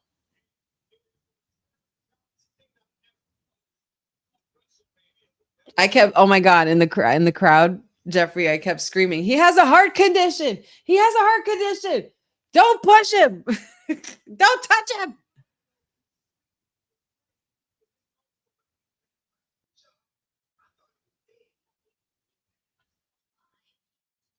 What did he say? He thought who was dead?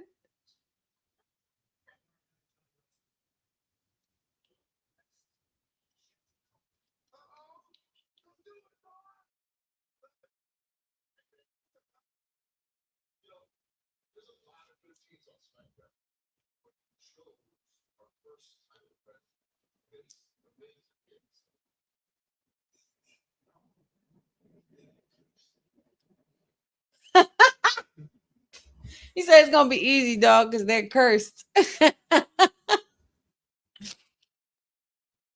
said, I thought Johnny was dead.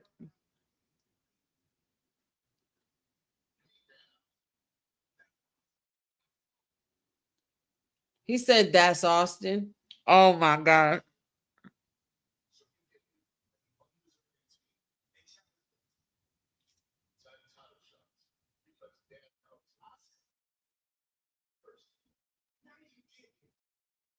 Oscar Kurt. Wait, what?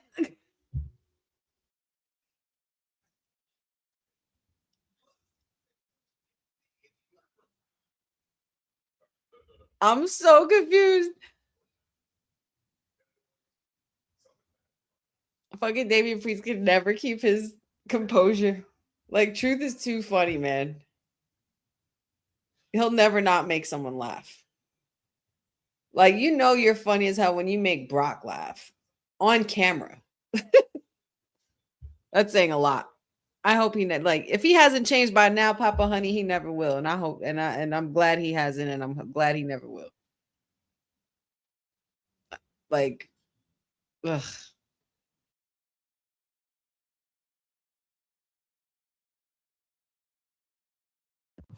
All right. We still got more to go, man. We're going into our second hour, y'all. Our second and last hour. Well, excuse me, third. Where am I? Third.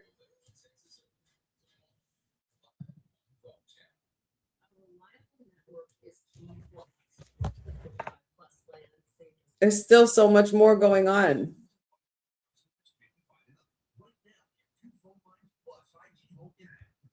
Like, what else is supposed to, what else could happen, could possibly be happening tonight?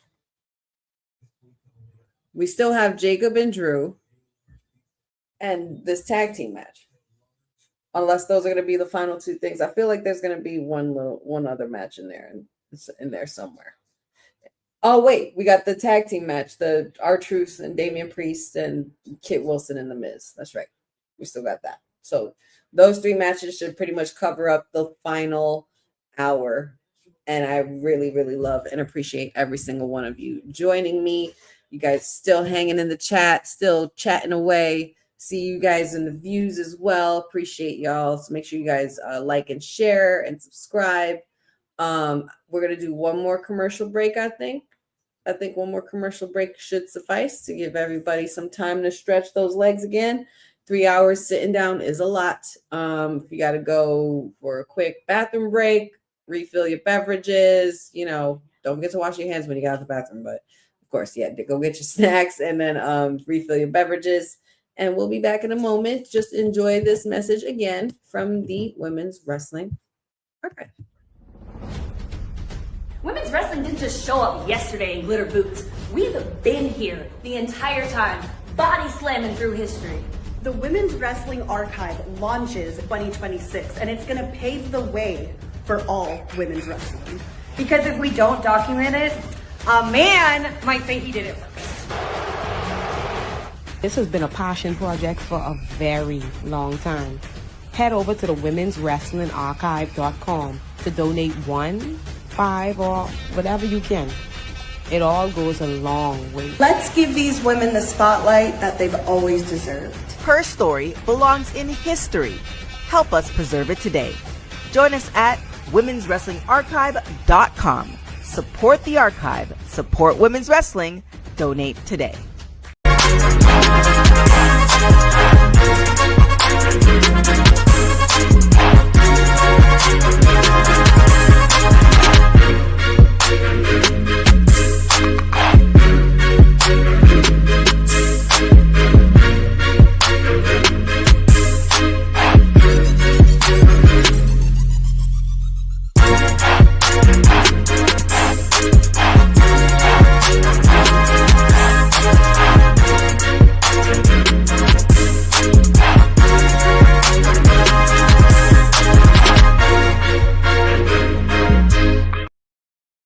And we're back.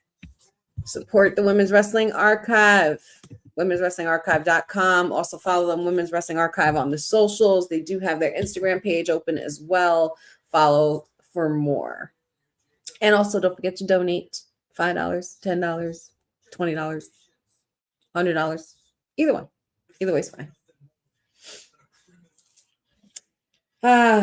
Good old Drew. So it looks like the boys aren't going to be in the building tonight. At least not that we know of. But him and Jacob are pretty much just coming out with vignettes tonight, which is fine. I'm sure we could take a break from a brawl because we've had nothing but those the last couple weeks. So.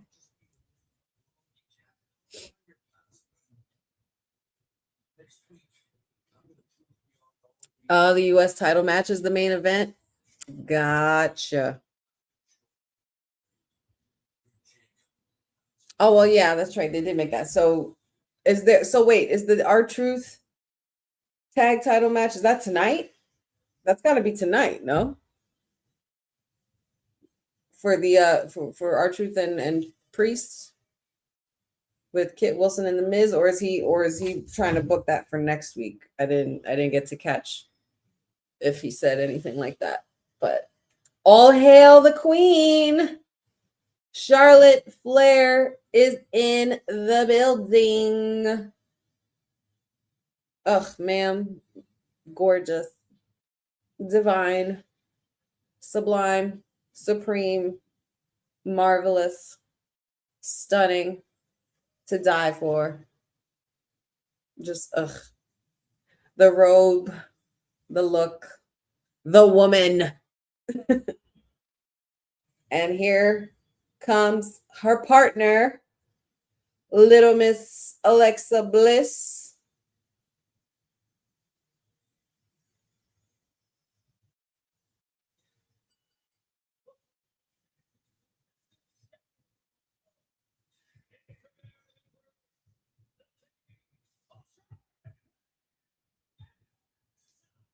Now, will these two prevail and win back their titles? Come on, Charlotte.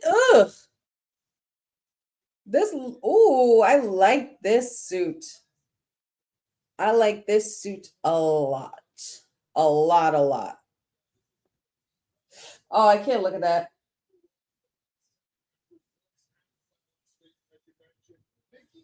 Why would they zoom in on something like that? I'm a former dancer and dance teacher and choreographer. I can't be looking at no ankle injuries. Ugh.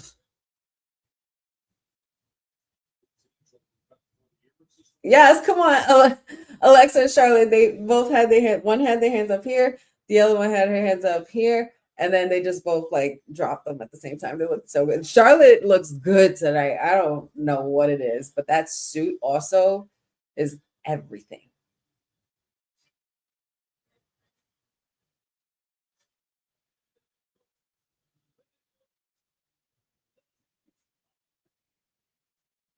Bailey and Lyra Valkyria.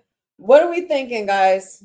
Is there really going to be a legit winner, or is there going to be a team that splits up tonight? Or is that just, my intrusive thoughts kicking in? I really seriously do want to know how much longer do you think either of these teams can last, or will they? I want to know in the chat. So you guys let me know your comments below. That's right. We saw last Monday. They pretty much interrupted the match between the Bellas and the Bougie Bullies. Rightfully so. There's been a lot of back and forth with the women in this tag division. And the Bougie Boys got a lot of targets on their back.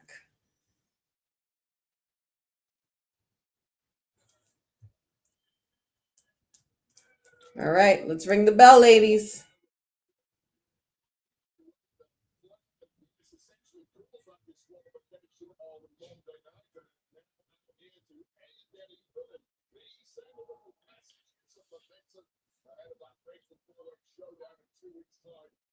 I definitely do too. I'm not too. I smell a lot of shenanigans. I just don't know where it's coming from. It's that.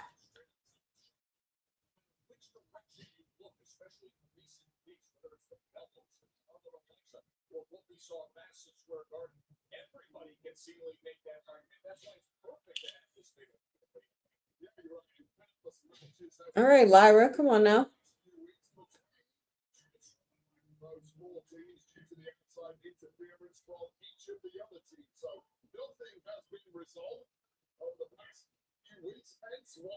Oh, wow. All right, well, Lyra's really showing her ass so far. Like, and to be able, I guess it would be easy to work with someone like Charlotte Flair because her and Charlotte are so different in agility and size that it makes for a beautiful dance in the ring. Like her and Lyra's set there look really good.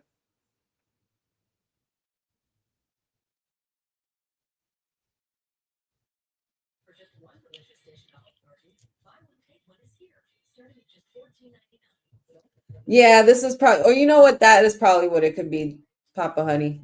Most likely either shenanigans, someone's going to cost someone's going to hit somebody by accident, or it's going to be just more of the same where you have the tag teams coming out causing chaos, and it could possibly lead to a fatal 4-way match at Mania, which is fine, but give me a stipulation. This is another conversation Papa Honey and I had earlier today. I told him, I said, we need something. We need ladders. You know, we need excitement. We need stipulations. That's a good question. Where's Lily at? Lily's here with me. I have both my Lilies right here. I don't know where Lily's been lately.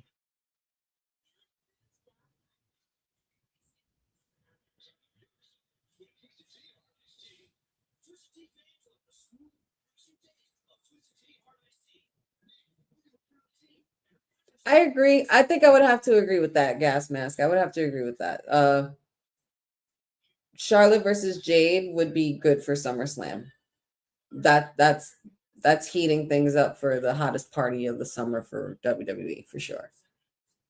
That's pretty big. And they've been teasing it, but they've been running into each other a lot more frequently now. So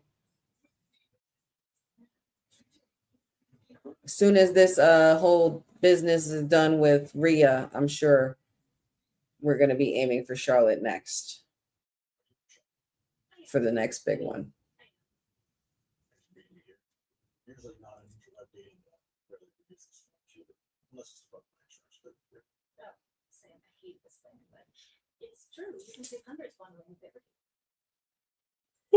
Ooh, excuse me. Oh man, I'm already yawning, y'all. One more hour.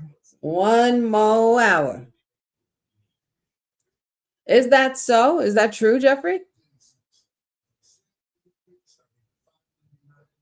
Bianca doing some light training? If that is true, I will be very happy. Ooh, Aminatu. I completely forgot. Jordan's been real quiet.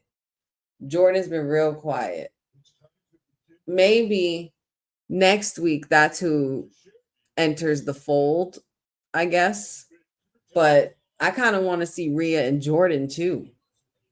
Like the Juggernaut versus Mommy. I kind of want to see that too. So, but I wouldn't put it past Jordan because she has intervened with, or excuse me, like coincided with Jade, and she's actually faced her.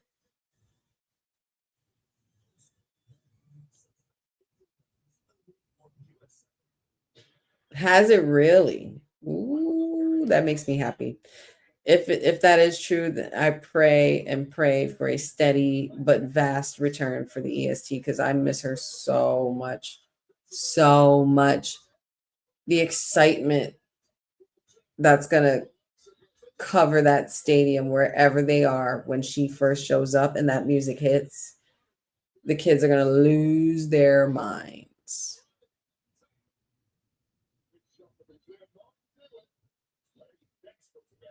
She absolutely can. Jordan could go with anybody. I didn't even know she was injured.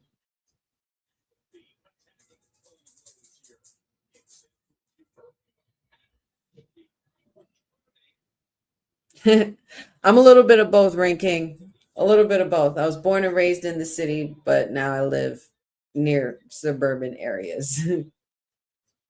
Not far from the city, though. Not far from urban areas or suburban area. Like, it's not, it's more woodsy, I guess, than suburban. And there's still access to trains and stuff here. The city's like 30 minutes away. Yeah. So I'm a little bit of both. And I do go swimming if there's a pool around.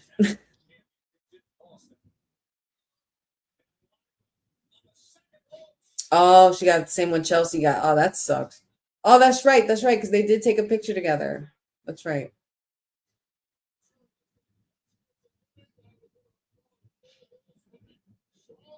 All right. Bailey and Charlotte picking shit up here in this. I like this color scheme Bailey's got going on. The purple and the gold and the blue.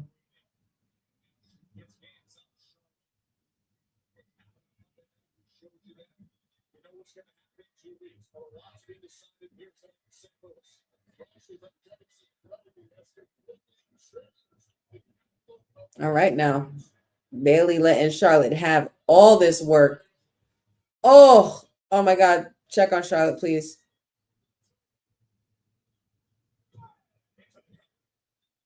Oh, she grabbed the rope. Smart move there.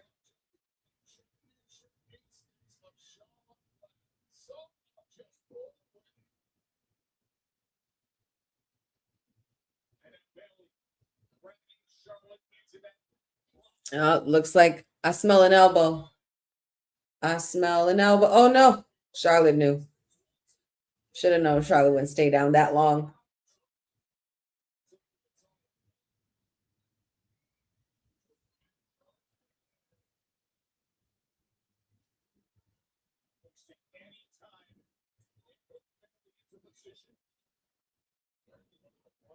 Somebody trying to go for a suplex here.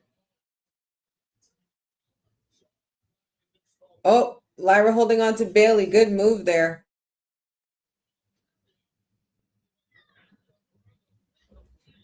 And Anton says, wonder if Bianca comes back at WrestleMania. Rhea thinks she's going to help her, but Bianca actually helps Jade retain. I don't know how well that would go, only because Jade technically is the reason. Jade isn't the reason why Bianca is in the position she's in now, but she's the reason why there's no longer a big three and why things fell apart for the girls anyway. So I don't know if that would be the right call unless you're trying to turn Bianca heel. But I don't think Jade needs Bianca now, especially after the fact that she has Meechin and B-Fab now. So I'm going to call him Meech Fab. Meech Fab.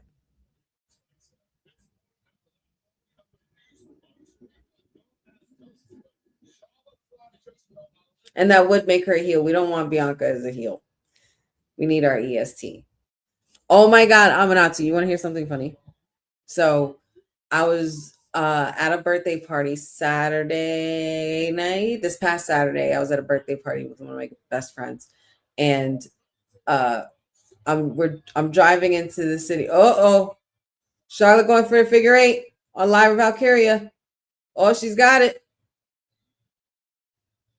Oh, elbow onto the ribs of Charlotte by Bailey. Hurry up. Get over here so you can tag me. Oh, what's happening here? Oh, Alexa Bliss with a kick to the corner. But I'm driving with my friend, right? And J-Lo, Jenny from the Block, comes on, and we're driving over the bridge. Mind you, I'm a little bit of a late bloomer, guys, just so you guys have a little, get to know me a little bit more personally, bit by bit, of course, because, we're practically family. I've known y'all for, at this point, a couple years now. Oh, Sister Abigail. We going for Sister Abigail. Nope. Boot to Bailey. Oh, shit. Lie reverse to Sister Abigail. Oh, right hand. And Bliss gaining some momentum.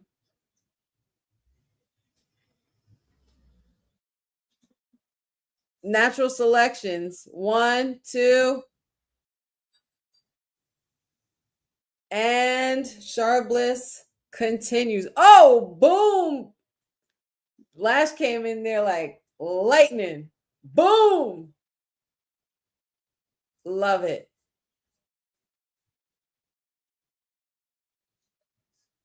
Yes, ladies.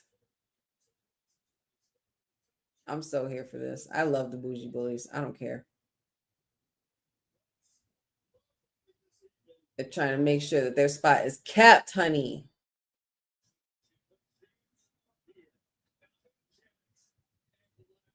Shenanigans, at least, it happened after the match, though. So we did get a winner.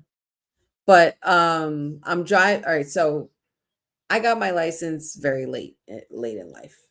My driver's license. Okay. I for a very, very long time, I was pretty much adamant on the fact that I didn't need to drive because I was always traveling back and forth to the city and had transit, and I didn't care because I, was working and I made money, so I'd pay for Uber, and I liked my little door-to-door service, little Honey Bradshaw in the city. You know what I mean?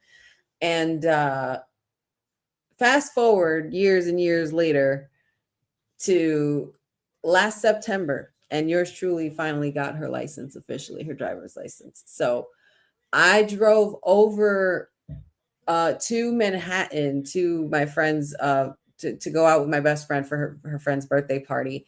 And the song that was playing was Jenny from the Block by J-Lo. And we were singing. I was like, and I was telling my friend, I was like, girl, you're about to witness history because I've never driven over this bridge. Never driven in New York. So it was a good experience. And it wasn't even as bad or as scary as I used to think it would be, driving would be. I'm not sure why I was scared of it. It was just one of those things where it was like a mental thing. And it was more so I didn't trust other people, but Patch always told me for years that I was way too smart not to drive. And lo and behold, he got my ass in a DMV to take the damn test and motivated my ass to do it. And I did do it. And I got my license. And I drove over the bridge to Jenny from the Block, but we kept singing Honey on the Block over the George Washington Bridge coming from Jersey to New York. So it's kind of funny that you even said that, Honey from the Block, because that's exactly what we were singing. And there's no way you would have known that because I didn't even text you at that time, which is crazy. And we've been cursed again. And you know what? I've come to the conclusion that the reason why Sami Zayn is the U.S. champion and the reason why Logan Paul has the tag team title is because of Dan fucking Housen. Just leave me alone and let that be my logic. That's just what I'm going with. And that's my story, and I'm sticking to it. I'm blaming Danhausen. That's it.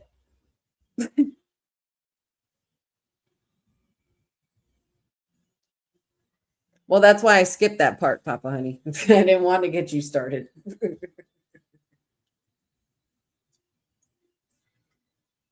And here we go. Tag team action.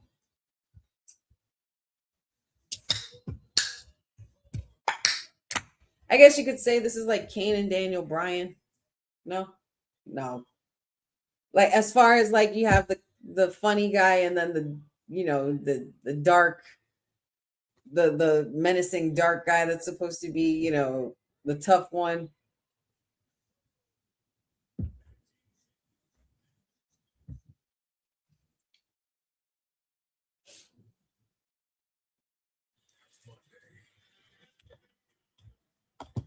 Yeah, when in doubt, blame Cody or Danhausen. That's it.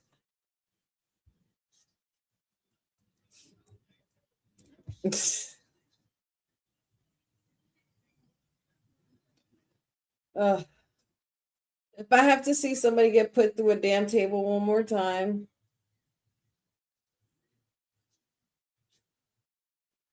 An announcement table, no less. Ooh, we're in Houston on Monday on Netflix.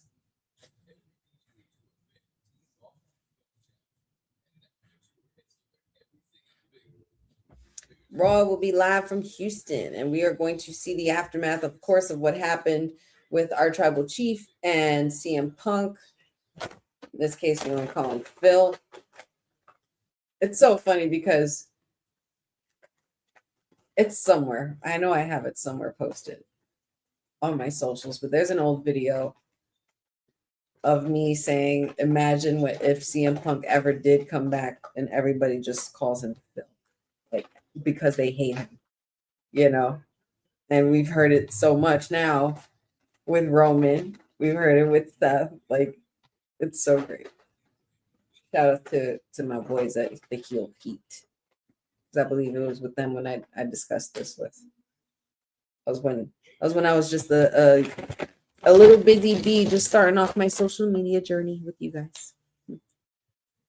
But what a great show it's been, despite the fact that we still can't come to figure out why the hell Pat McAfee was the one who apparently has been in Randy Orton's head. I don't know. I guess. We saw the women's tag team match. We saw Rhea versus Michin.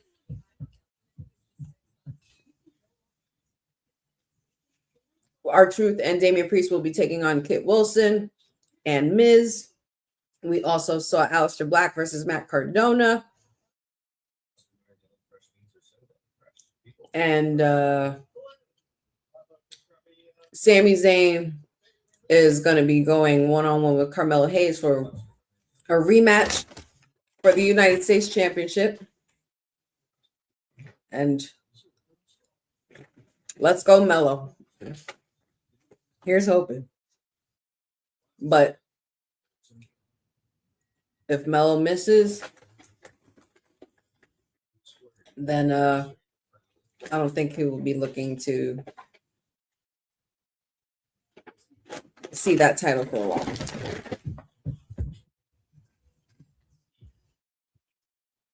Now, did he or is he getting ready to get married? Did they already get married? Because I saw pictures, but I wasn't sure if it was like pictures from their wedding or was it like pictures from their rehearsal dinner, you know?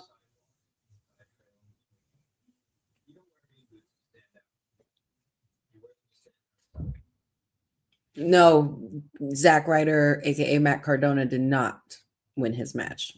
Aleister Black knocked him out with a black mass. Oh, they're getting married in October.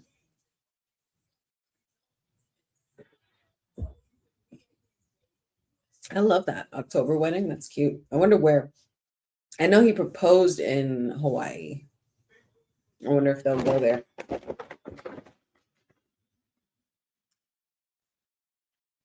St. Louis Enterprise Center. Beautifully lit. Oh, Lord. Y'all, Sexy Red is on my TV. Dad, don't ask me.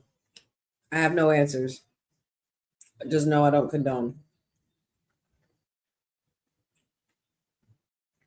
Girl. Ugh. She's also going to be a guest at NXT tomorrow. Or excuse me, not tomorrow. Or no. It's Stand and Deliver tomorrow. That's what it was. That's what she's going to be there for. Let's go, everybody. Time to get it in motion. Come on now. Come on. Come on. Y'all better do it. Get well done. Woo! Get it. Fuck it. Let's get that movement going. Feminine fire. Yeah, I'm the topic. Dun, dun, dun, dun, dun, dun. I love the confidence. Just love it. It just oozes confidence.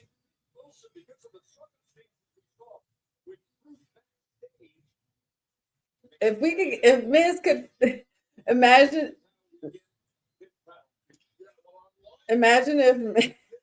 if Miz actually turns to the side of Kit Wilson and actually like, what if? Because for once, what if now the Miz's new tag team run becomes about Miz learning to go under other people's wing instead of thinking he knows it all? What if he actually gets taken under the wing of Kit Wilson for a change and we actually see Miz let go and stop trying to control everything and be a tag team partner and become less toxic?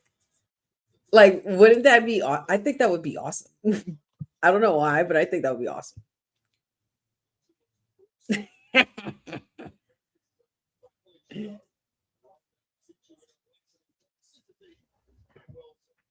Ugh. Well, if I do it, I don't know if I don't know if I have enough room because I have stuff back here. You can't see it, but there's stuff back here, and I won't be like in the shot to do it. But you know, you got the video on social media, yeah.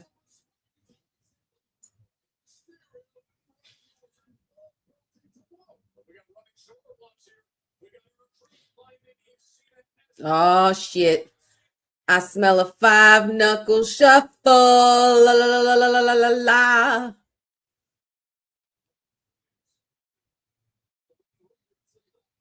I would get up and do it, but I got a show to run.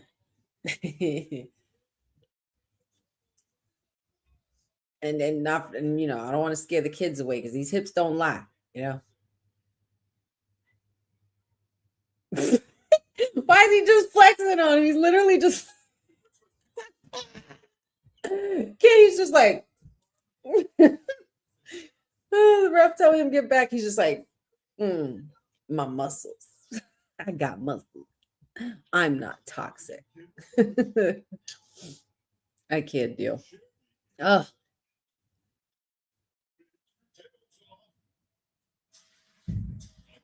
And we still have 2 matches.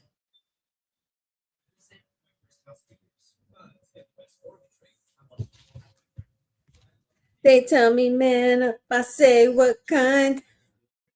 If strength is a cage, then I redesign.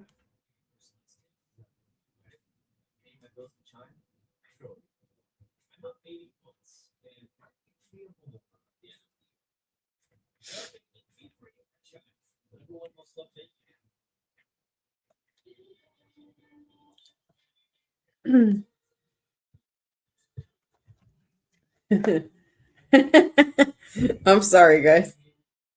You ever get a text from your best friend and you see it and immediately like your brain goes to just burst into laughter? This is the type of stuff that my best friend sends me. And if you know, you know. I shouldn't have to explain this picture, but in case if I have to, just let me know in the chat. But it says here, absolutely nobody. And then it says on the bottom, it says my brain.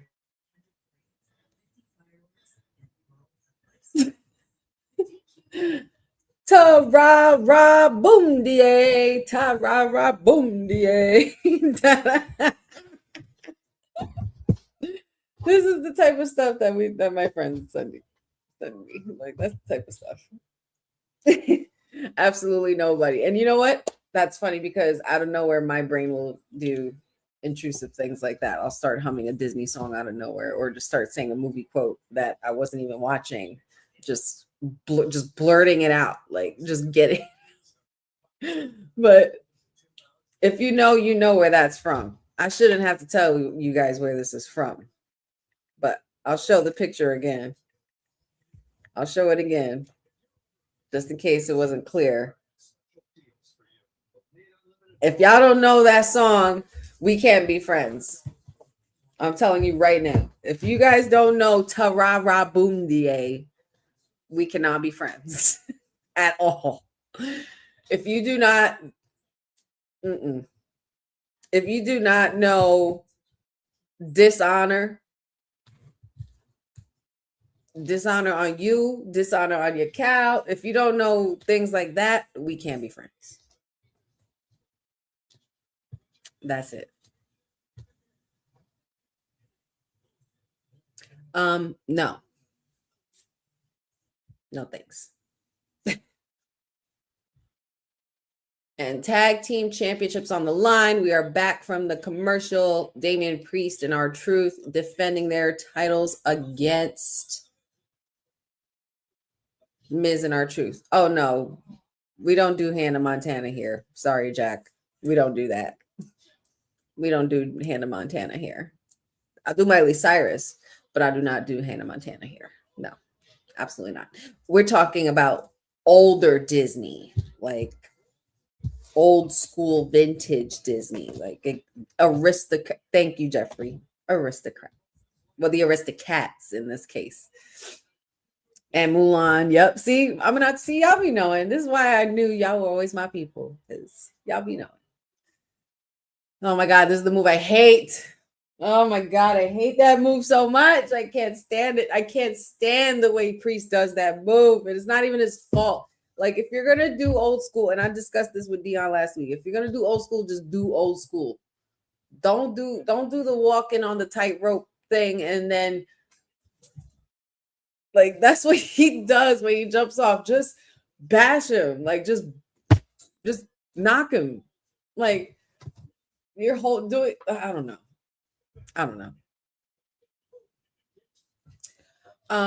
Ring King.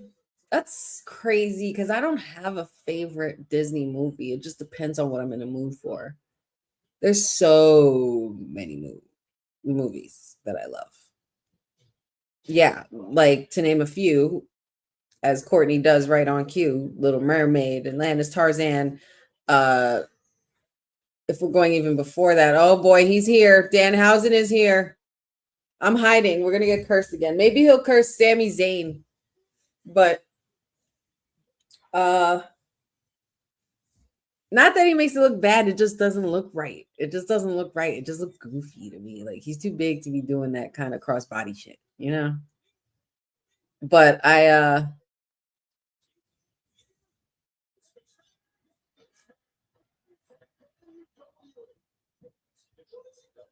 wait a minute. I don't even know what happened to Kit.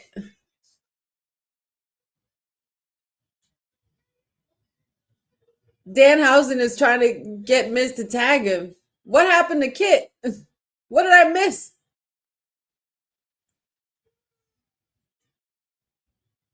Miz, why did he say it like that?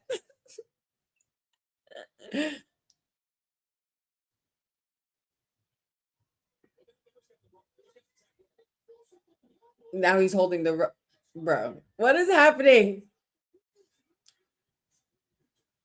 He's about to get cursed. Oh no! Oh my God! Stop! Wait a minute! What's happening? What is this? Why did R-Truth? I can't. R-Truth.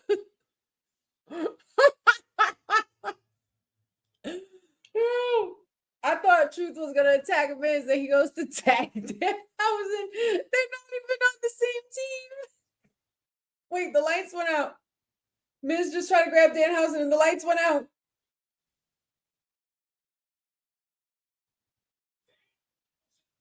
And wait, Kit Wilson's there. Attitude adjustment, skull crushing finale. Priest, you better get in there.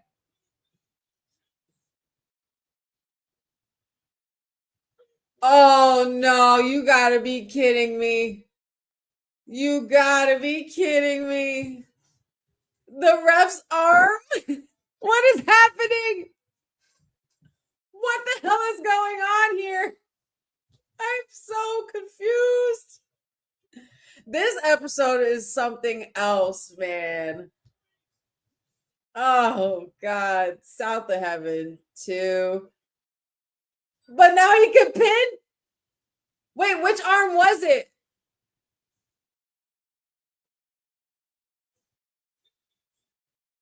That ref sold it, bro. He was like, oh.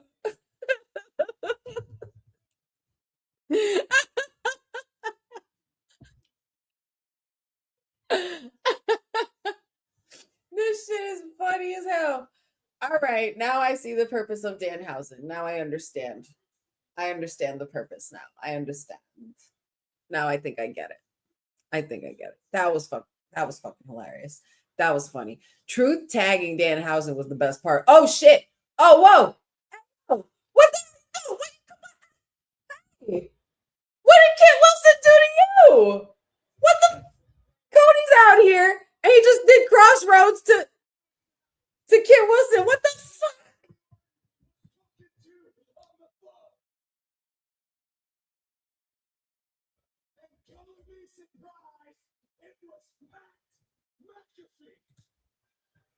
Boo.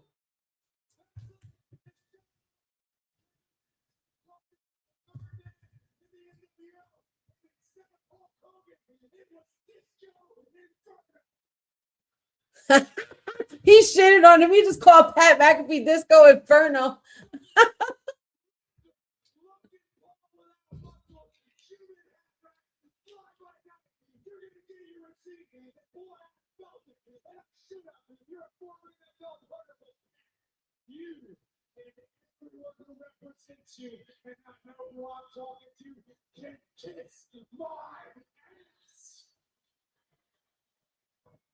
Who we talking to?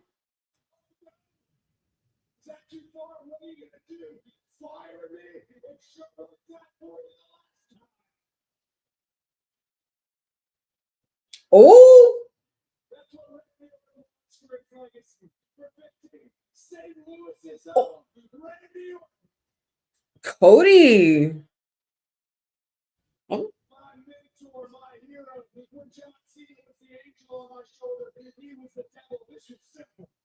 You keep saying it's not personal. And even Stephanie McMahon comes out here, so I love and respect, and tells me I need to go there. I need to go to a dark place. I've got to become a bad guy. And I hear it. Dark hair, the whole thing. The truth is better than my excuse usually is. I don't know if I know how to do it anymore. I got 2 kids. I got my dream job here in front of this. Oh. Cody's just unpacking right now. You got Pat tapping all these sites that only exist because WWE is hot right now. And you talk about me coming back in Dallas next year in Los Angeles. That's a record. The year after that, Philadelphia. That's a record. Followed by I don't know what to say. I have no words. I'm just trying to listen to Cody, y'all. My bad.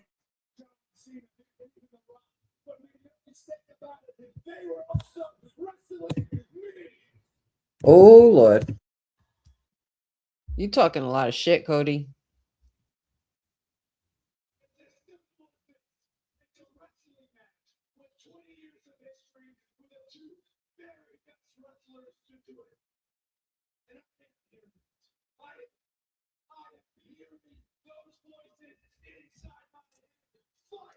Are you hearing those voices? Are you? Are those red glowy eyes? Ooh. That wasn't Cody. That was Raheem. That was Raheem. Raheem's pissed, y'all.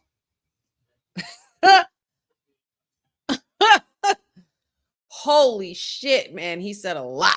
And he said, what are you going to do? Fire me? We saw how well that worked the last time. What are you going to do? Tell him he can't come back? Okay. After all that, like you're the golden boy, right? Oh, wow, Cody. You said a lot right there. You said a mouthful. He said Pat McAfee being the voice in Randy's ear on the phone is equivalent to Scott Hall and Kevin Nash saying the third man was Disco Inferno.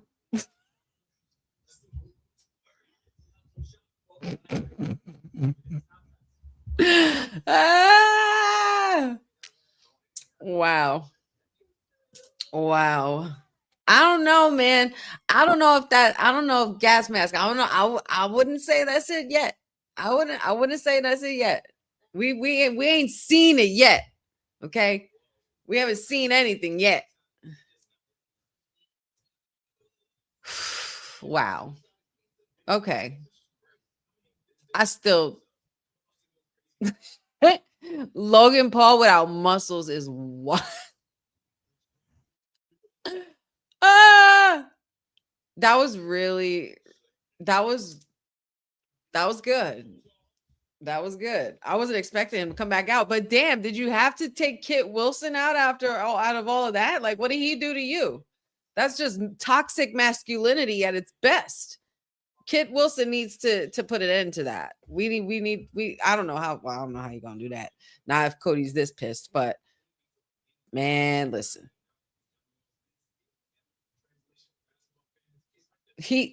Wow, did he really say that? See, I don't have the volume on that loud because I don't want to get flagged or anything, but did he was really heard saying that to the camera guy? What did Stu do to you, Cody? Oh, goodness gracious. He took it out on my poor Kit Wilson. Like, what did Kid do to you? Kid's got enough problems as it is. He just got pinned by Jelly Roll, for God's sakes. Oh, gosh. Your king is pissed, Bozo. Your king. You got to start putting an MY in place of that OUR, because I don't know what this our shit is, bro. I don't know. Oh, Stu's on Raw. Well, what did the cameraman do to you? I don't want to talk about that match, Bozo. I don't want to talk about it. I don't want to talk about that Kit Wilson match. It was terrible. It was awful. It was just shameful, sad, depressing, all the above. You know what? You know what, though? Is the opposite of all those things. You guys. Yeah, you and then you looking at me. Yep, you. Yeah. And that's all I got to say about that.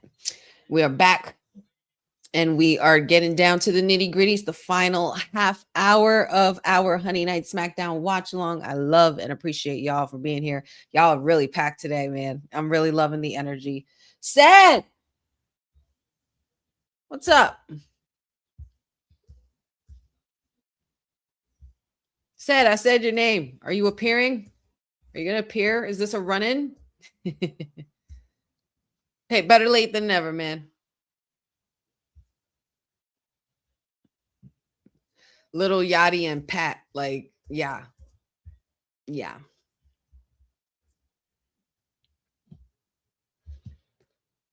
And going over one last time before the night is through. All the events that transpired this past Monday, or the last couple of Mondays.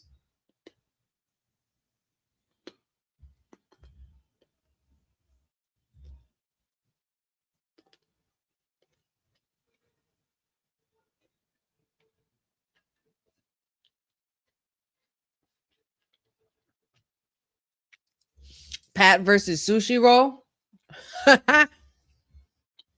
I'm here for it. Actually, no, I'm not.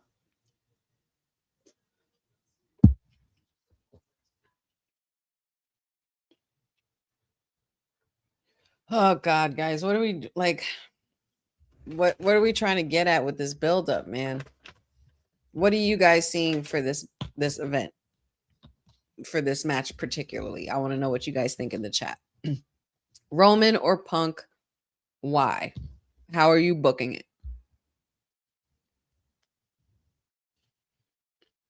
That's all I want to know for wrestling, for WrestleMania. Roman, Punk, who you picking and why? That was not the last good image of Punk in that video. That was not a last good image of Punk. His tongue is out to the side. What? And he's just like looking like a bushwhacker. Sorry, Punk. I'm sorry, Phil. I'm sorry. No disrespect.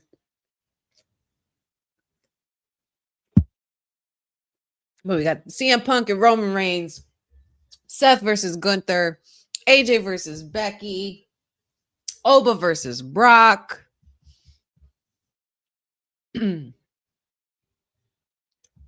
There's a Intercontinental Championship ladder match, which I think is going to be awesome, actually. You got Rusev, Dragon Lee, Penta, JD McDonough, and young OG Javon Evans. And man, my eyes are on the young OG, man. I feel like that boy deserves a crowning at Mania now. Like, screw it. Why not? You know? And of course, the Fatal 4-Way for the Women's Tag Team Championship. I guess there goes your ladder match, Papa Honey, because the guys, the Intercontinental Championship already got it. So I don't know if they'll do it for the women's. But then we also have Finn versus Dominic. Can't wait for this one. I really hope that we're not just seeing any old Finn at Mania. I really want to see that demon come out. We got Stephanie Vaquer and Liv Morgan for the championship on the line. I have a feeling Liv's getting crowned at Mania. We got Jade versus Rhea.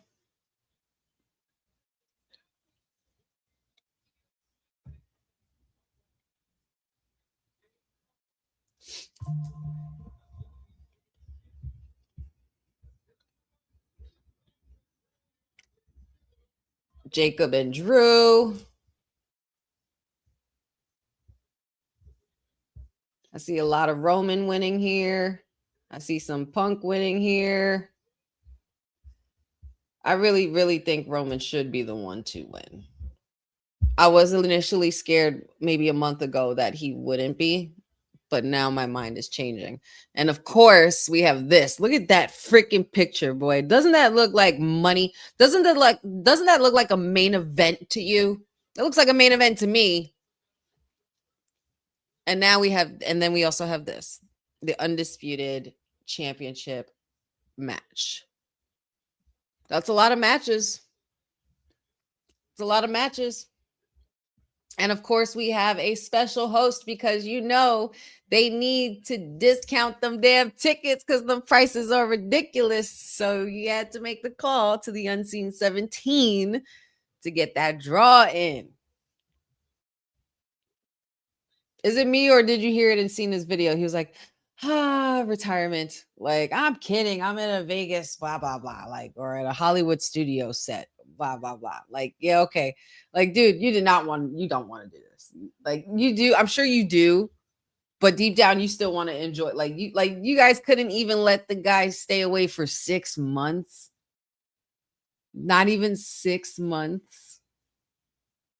They did no fees. Shut up. No way. Listen, I'm not gonna lie, y'all. Madison Square Garden was packed, but it wasn't sold out. I don't know. I don't know if I'll get in trouble for saying this, but there were empty seats where I was sitting. Not fully empty rows or anything, but I literally had a good space, like good 3 to 4 seat spaces between me and another, bystander there at the event. Like it was not fully packed. So there were, hold up. We got to run in the last 20 minutes of our show. See, this is why you got to stay for the whole thing because you don't know what you're going to miss. And you know what? You know what I did? I did say it. I said it. We all said it because some of y'all said it in the chat too. So you know what that means. Say his name and he appears. I believe it. Said. Oh, yeah. We got a run-in from the mayor. What's up, Ced? What's up, everybody? Happy Friday. I woke up from a very pleasant nap to some text messages, some chatter going on, and I looked at my screen, looked at the tweets, and said, Pat McAfee. Pat McAfee. What? Same. That's Same. Mania is in 2 weekends. Easter Sunday is this weekend. God bless. And it's Good Friday. I don't think wrestling fans deserve that. I don't think we deserve that at all. I mean, it speaks to the Triple H era and everything that is, crumbling, if you want to say that, TKO, whatever. But that's can I cuss on Honey Night SmackDown? You absolutely can. That is a dog shit reveal. And it's so rushed. Like, it would have made. Didn't he say wrestling has more than one royal family? What the fuck Pat got to do with that?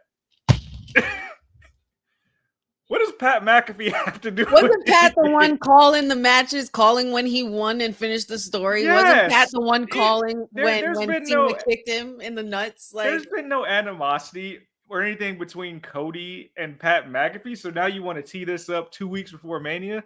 You were better off. Golly, you literally were better off having Orton's dad via satellite.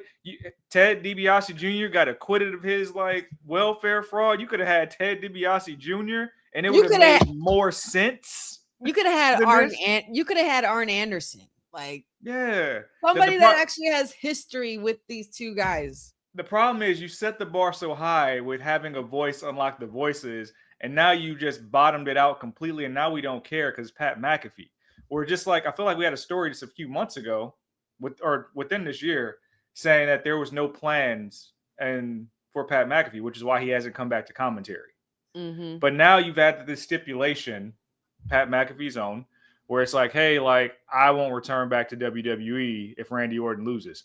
You know what? There's a good swell of the WWE universe that wants that. So now we're hey, this is a good trick to get people to cheer for Cody, not on his own volition, which is dumb as hell. Yeah. So a lot of people were saying in the chat that Pat is either like Jeffrey said here, a red herring or a smokescreen to something bigger. I mean, I'm not sure what to make of it. It shocked me the moment when I saw that. I couldn't grasp my eyes around the fact that I was looking at Pat McAfee at first. I just saw the kick and I was just like, wait, who the hell? And then I saw it was Pat. I'm like, wait, why the was it Pat McAfee? What is he mad at? Why Cody? What does he have to do?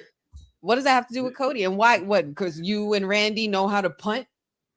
That's it. That's the most you got in common with Randy. This is the problem with the Codyverse. Cody, you stink, bro. Because every feud we have, it's because we want to keep Cody so pristine and spotless with his character. He can't do any wrong. We got the beautiful family, the tour bus, and we want to keep everything so spotless that everybody underneath it has to come out looking terrible or do something against the grain to make him look like this person we want to rally behind and cheer. It's I don't even think Randy, I'm still mad Randy had to turn heel, technically, in theory, when it's this could have just been student versus teacher.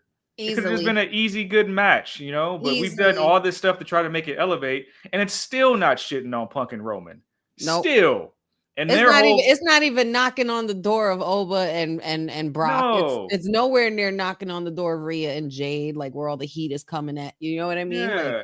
It's just when Roman and Punk is just predicated on you're old. But this is so bad. It was already bad that you were going back to the same venue 2 years in a row. Expensive as hell. Hard to get around. Hot outside. And now, and you know what? I'll say this with some grace. The rest of the card is good. We get to see a lot of first. We get to see a lot of WrestleMania first and debut. Yes, that's beautiful. And I think there's going to be more. But to book your main events, I don't even feel bad about saying this. I feel like there's going to be people that leave before the main event. 7 matches is a long time to sit in the venue, and then you try to black out watch parties. I guarantee that if people are not convinced of these main events by next Friday, people will leave before the main event. They'll go to the party and watch it at the casino or whatever, and be able to exit that stadium and not have to deal with all the Ubers or anything like that. And look at Trick, y'all. Look at Trick. I think my feed is slow. Uh, And this is another. I'm behind, but like this is another thing we got to get right because Triple H, if you're the booker, bro, why you set Sammy up like that? He didn't deserve that. We don't want to hate Sami Zayn, but we about to be on our way to stop whooping that trick because you're trying to force Little Yachty into this interest. I don't like that. I didn't like that either. What records in 2026 are we saying like we want to listen to Little Yachty? This is just a name and producer at value. We don't care. Nope. Like I don't understand. We don't need more celebrity power. We need meaningful things to watch. It's the storylines, guys. The storylines. Y'all are so I don't worried care about that Jelly Roll is here. I don't care. If it was Bad Bunny, I don't know why we didn't open up the pocketbook for Bad Bunny after the Super Bowl performance, but that would have made more sense. Yeah. What we're doing with I Show Speed. Okay, but why? Why does he need a WrestleMania match? I don't get it. I don't get it either. I don't get it. I don't understand it. And Sammy, like the thing that it wasn't me hating Sammy all night, Jeffrey. It's damn well I wasn't hating all night. It's the fact that you literally sat here and have been saying for weeks and weeks and weeks and years that you're the underdog this and the underdog that. And then tonight you literally put your US title in front of someone else and said the best to ever do it. Which one is it? Pick one. You're either the underdog or you're the best to ever do it. Pick one. I like that. That's true. Because that shit pissed me off. I like when he started saying all that stuff and he was like, and I'm sorry that and I had to do my part to, it finally worked in my favor. I'm like, oh, shut the hell up, bro. Like, shut up. Enough out of you. Enough. Like, I hope that you are losing this title at Mania or tonight, right now. I can't believe this is the main event. I'm okay with it just because I think it's very rare that it happens, but when they actually listen to the audience, there were a lot of people upset with the outcome last week. Yeah. Oh, yeah. Because Melo's more than deserving. Between Friday, that and he's earned it. Like since he's been here, he was the first draft pick, and he's been consistent ever since. Not one fuck up. He's been crazy? There's his P's and Q's every week. There's a dozen names I saw that are being left off the Mania card that are. I wish I saved the tweet. It's like healthy people. I saw Ilya, Raquel, Tiffany Stratton. I think it was Ray Phoenix. There were so many names. And I think I feel like to WWE's credit, they're listening to the audience a little bit and they're trying to squeeze so many people into the show somehow. For once. I was literally talking about this with my dad, and it's like there's literally a fine line between, everybody wanting their faves to be on the card and then also keeping WrestleMania special. Like to be the card had to be on the card has to be earned. Yeah. Not because the people say or the people are clamoring for it. Some people are going to be disappointed. Like I understand this generation's different, but what I need this generation to understand is prepare to be disappointed. It's okay because it's still a show and you're still going to watch. We're all still going to watch. Yeah. I'm just happy that we're getting to 7 matches again, and they really should move their PLE formula like that, because at this point I didn't been to a few AEW shows. I'm battle tested. I can sit in that seat. It's okay. It's all good, right? Like I think I could test that. That's fine. But now, what do you think about Stand and Deliver being tomorrow and not the weekend of WrestleMania? I'm still coming to grips with that because in my heart I really want to be in the building. Mm-hmm. Going to St. Louis before going to Vegas really just ain't feasible, especially with how late in the year they dropped the news. If they had announced that in January, okay, you can make the travel plans, but they did it kind of late in the game. Mm-hmm. I mean, I hope it's a great show. I'm happy that NXT gets their own island to kind of show out, because I think they kind of get their own weekend. That's kind of good for them in a way. Yeah, but I think your hardcore fans who are in Vegas last year, who go to Mania each year, there's no problem with them waking up to go watch NXT. they will get up and go watch NXT. It's always been the most affordable WWE show of the weekend. So you kind of cut the legs out of people who just go out there for the autograph signings and festivities and they go there. That's the only thing that sucks. Yeah. I mean, unless you're in a place like Philly, like it was easy, like for WrestleMania 40 weekend, it was so easy to go from Stand and Deliver to WrestleMania night 1 because the stadiums are literally across from each other. So it was like a hop, skip, and a jump. It was like a wrestling field trip. It was awesome. But they got to find a way to be able to. I mean, maybe they're testing it out for NXT because maybe it's going to grow into something bigger. Because maybe they're going to have something more with Evolve and LFG involved and have NXT and a developmental their whole weekend. I smell a Worlds Collide. That would be cool. That just came to mind. That's just me spitballing. Like I think that would be something that would be a cool idea, and I don't think that Sean would be opposed to it because he loves mixing shit up like that. That'd be a great idea. And you could still bring in TNA. You could still bring in AAA. You know what I mean? Too. Why not? Be a Worlds Collide between all Evolve, TNA, AAA, NXT. That would be fun. It can be like its own universe thing. Selfishly, man, I really wish it was still Mania weekend, even if it was like a Friday night type thing. Because like if Lola is going to be in this co-main, whatever like that, I want to see her win championship gold WrestleMania weekend. Because then you can kind of appear on the show the next day. You're around everybody. But I mean, I guess they're just trying to make it. They really like showed their ass. We're like, hey, we got to make sure everybody funnels to WrestleMania. We got to eliminate things. We got to make the tickets cheaper. I don't even know how you do no ticket fees. I don't even know how you do that. I'm scared to go press the button and find out because I don't believe that's real.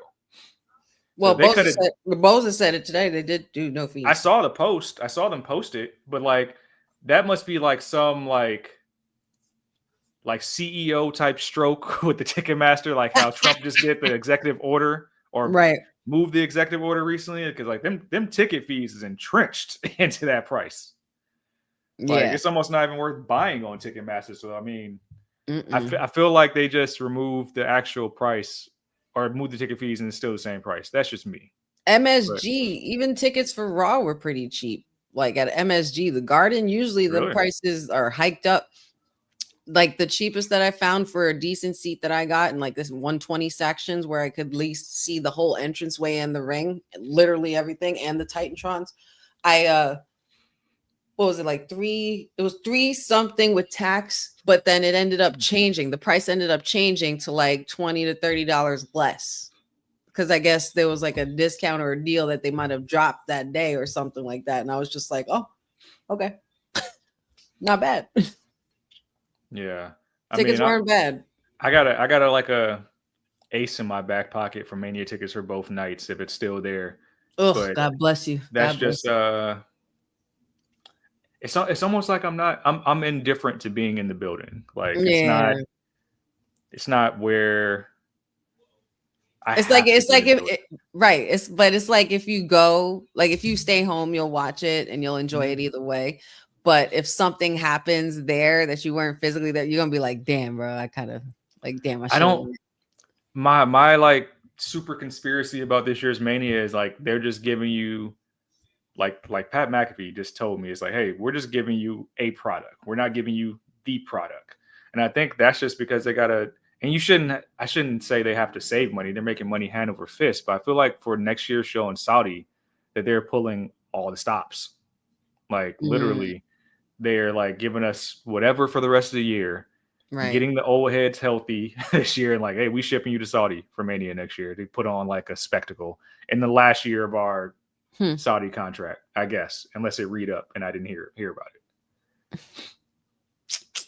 Don't know, man. Don't know. It's just been really, really interesting how much they've doubled down on what their expectancy was when they first announced this. It's like, oh, really? Mania is supposed to be like a easy way.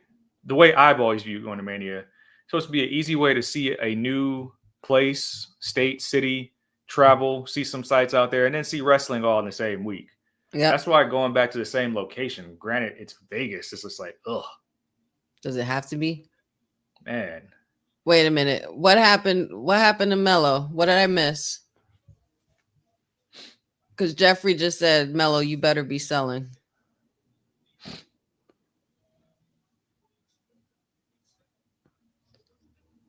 Oh, come on, Mello. Enough of this See, shit. man, I love that Trick is getting this much love, but I also wish we had more diverse writers in the writing room, because I'm fearing that he's getting turned into a caricature. And I like the presentation, but I heard him. I think he was on the Breakfast Club or something earlier this week, and he was talking about how they said, "Oh, where's your coat?" So now you got to wear the coat all the time. And I guess in the interview you can tell he didn't want to wear the coat all the time. He got other fits, but like now, just like, hey, this is your look. Well, I guess. I mean, at least make it different colors. Doesn't got to be the same one. He was wearing that all white escort and lash from Raw to their. And that's what I'm saying. It's like we don't. And I think this generation here, like our generation, gets that. Like we get it, but we don't. You don't got to wear the same. We're not a cartoon. You don't got to wear the same thing every day. No. Like they don't treat Jay. They don't. Jay changes her look every fucking 5 minutes. Yeah, and Jade is out here doing work with all like all media, especially like urban media. Like it's hard pressed for me to see that she's going to lose her title the way she's doing this media run like this. She's going ham this time around.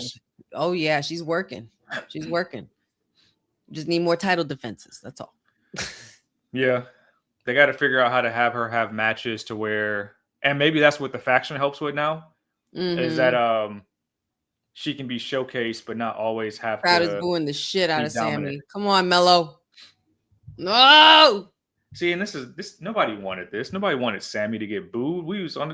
I was riding for Sammy's story. I've been booing Sammy since WrestleMania 40. I want to see Sammy become world champion. It's a long-winded story and it makes sense, but like Dion wanted to see him win. Terrible. Dion wanted to see him win the Royal Rumble. Well, no, it was LA Knight or Sami Zayn. One of those two he picked. Do you know how cool it would be if they actually just led with Mello and Trick at Mania, like for the US? What's the problem with that? Like, why couldn't we just get that? Wow. So he's selling, but fuck, really, bro? That's a crock of shit. It seems like they're finally starting to get what the Mello character is, but they need to start doing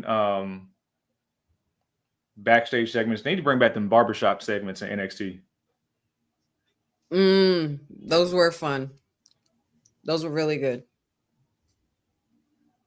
I hate this so much. Mine ended already, just so you know. Oh, wow. Yeah. So Mello hurt his knee. They gave him a rematch, and Trick got involved last week, but Trick doesn't get involved this week. And what we're trying to get us to understand as fans is the ref was checking on Mello, and whoever had been getting in Sammy's head, I think it was Randy Orton, sometimes you got to do things for yourself. He just took the kill shot. I'm going to be selfish right now. Take the kill shot. You are going to make fans hate Sami Zayn so much, and that's never been the agenda.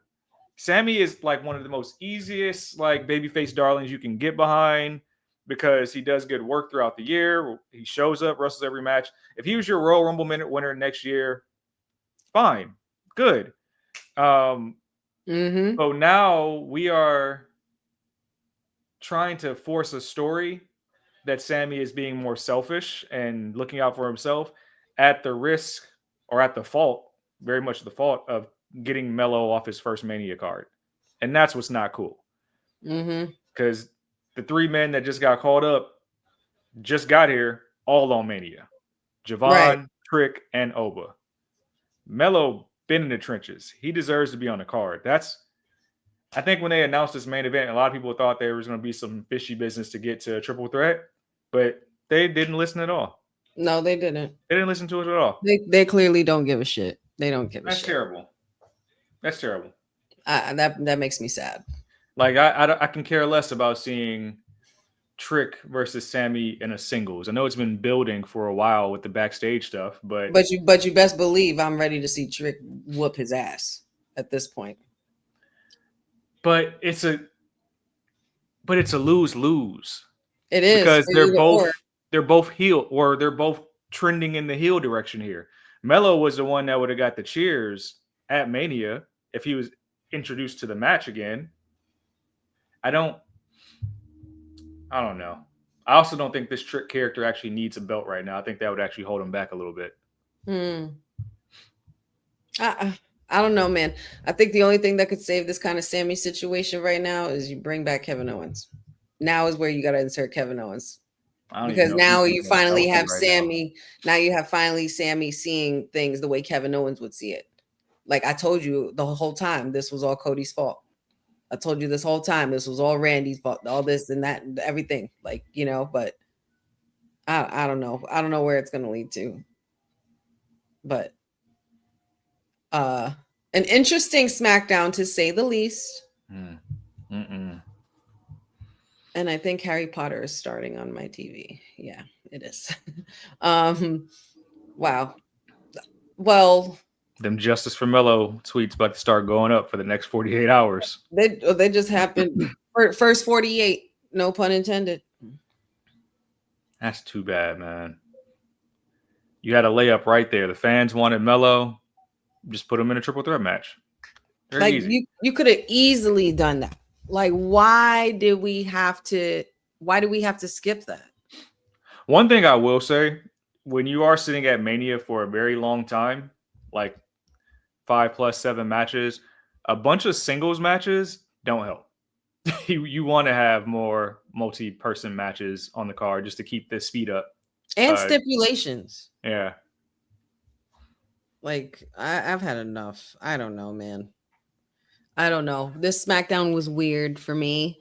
But all in all, we did see Rhea Ripley come out on top again for today against Michin. We saw Char Bliss defeat Lyra Valkyria and Bayley. Jacob Fatu and Drew McIntyre preparing for their head-to-head. We also saw Aleister Black versus Matt Cardona, which was quite the treat. I enjoyed that match. We also had Cody Rhodes just completely go full Raheem mid-show after getting the daylights beaten out of him by Randy Orton. And Pat McAfee still don't, I haven't even brought, I still won't bring up McAfee because I just still don't understand it yet. I don't get it. I don't don't want to get it. I don't think I want to get it right. Yeah. But I will say though, Cody, man, that suit was cold tonight.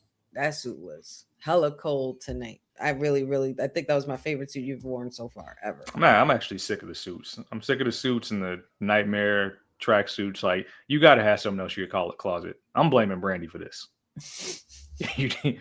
I'm sorry. you let your man go out the house with two options. Like, he ain't got to like Trick Williams it up, but I know you got like a nice sport polo or something. Like, there got to be an in between somewhere. Yeah, man. This guy can't be putting on suspenders and cufflinks every day, can he? That or like the breakaway suit. Like, I'm sick of it. I mean, but Cody does strike me as the type. He's very particular. He likes his cigars. He likes his drinks. He's like, you know what I mean? Like, I feel like Cody is very into his style. Then much. Maybe that's where his character shift needs to go into like the American Psycho, and where you see him like perfectly steaming his suits and steaming his bed sheets and stuff like that. Whereas like everything very has to Christian be so Bale, pristine, like very Christian Bale. Yeah. If you showed me like that background, that's why I said we need dashing tips back. You want Cody to get his swag back, bring back the dashing tips. I'm here for that. Man, not for nothing, Dion. You'd love those too. But what else do we have? But Mello. I agree with Jeffrey. Danhausen, that part I saw live, and I'm like, you know what? I'm here for like the ref. That was funny. Cramping. That was funny as hell. That was the best use of Danhausen I've seen. And that moment right there is what made me understand what they have Danhausen for. And now I get it. I'm not going to complain. That was funny to watch. That was something different. It kind of reminds you of like funny shit that would happen, like, you know, with like Boogeyman or like, you know, it's like so R-Truth entering the Women's Rumble type stuff. Where it's Yeah, like, very great, that, very that. Yes. great moment to like tie something together. Agree. Yeah, very much so. But let's see what else happened tonight. Oh, Uncle Howdy got his lantern back from Tama Okay. Tonga. Tama Tonga handed it back to him and told Solo, enough of this shit. It's time for you to focus on like the real task at hand, getting this family back together and, you know, getting gold and running this division. So Tama very close to going solo, which speaks to like the little segments they were doing in Japanese with Shinsuke. they were hinting at that too. They were very much hinting at the MFTs. There was no Shinsuke tonight though either. But yeah, the lantern is back to its rightful owner, which I'm very, very, very happy about finally. And it was done the right way. So shout outs to Tama Tonga for doing the right thing. I knew I liked you. Yeah, certain things have gone on for so long, storyline wise, with like no big finish that you got to like let's just go this way. Let's go. Right. Yeah. Yep. Very If you're much. not going to do it, the problem I have with how, that's what I'm saying, we need better writers in the writers' room, because you literally had the Wyatt 6 debut and commit murder. We have strayed so far away from that. We haven't seen nothing like that since, and I'm so sad about that. No personal vendettas, no tapes, no like, hey, I've been watching you for years, stuff like that. Things that make their character really pop. You could have even made Howdy the voice in Randy's head, bro. Anybody but Pat McAfee. Yeah. Imagine if it was Howdy. Like, Randy Orton was a member. Wasn't he a member of the? No, Daniel Bryan. He was a member of the Wyatt family. He was a member of the Wyatt family. Yeah. Yes, he was. Yeah. And they remember he burned their house down. Exactly. So I mean, it's right there. Everything you need is right there. But Pat McAfee. I don't know, man. Just to get some viewership and have him talk about it on his sports show, like what? Who in their right mind is like, yeah, I'm gonna buy tickets to WrestleMania now because Pat McAfee's gonna be there? Like, no, definitely not. No, definitely not. I'm putting justice for Mello right now. Hashtag justice for Mello. And you better not have Cody or Randy or Pat on Monday Night Raw. Otherwise, it's my feed will just cut off. You're just gonna force feed it down our throat. We don't need to do. We have 14 matches, or about to have 14 matches. We don't need to tell each storyline on both program. Like, yeah, hold up. Pat McAfee came in the ring. Oh, you're not on. You're not on. We are. Yeah. Oh. Pat McAfee came in the ring and kicked Cody in the nuts. He was talking from Pat McAfee. Pat McAfee came on the mic and he was talking all this shit about, you know, WrestleMania not having enough build up and, you know, all this bullshit. And when you have Randy right here and all this stuff like that. And yeah, that he was the man behind the phone. Great. We're all, you can tell we're all thrilled. That's terrible, man. That was awful, man. You couldn't, whatever Triple H did to piss off Dwayne, he needs to apologize. He needs to apologize.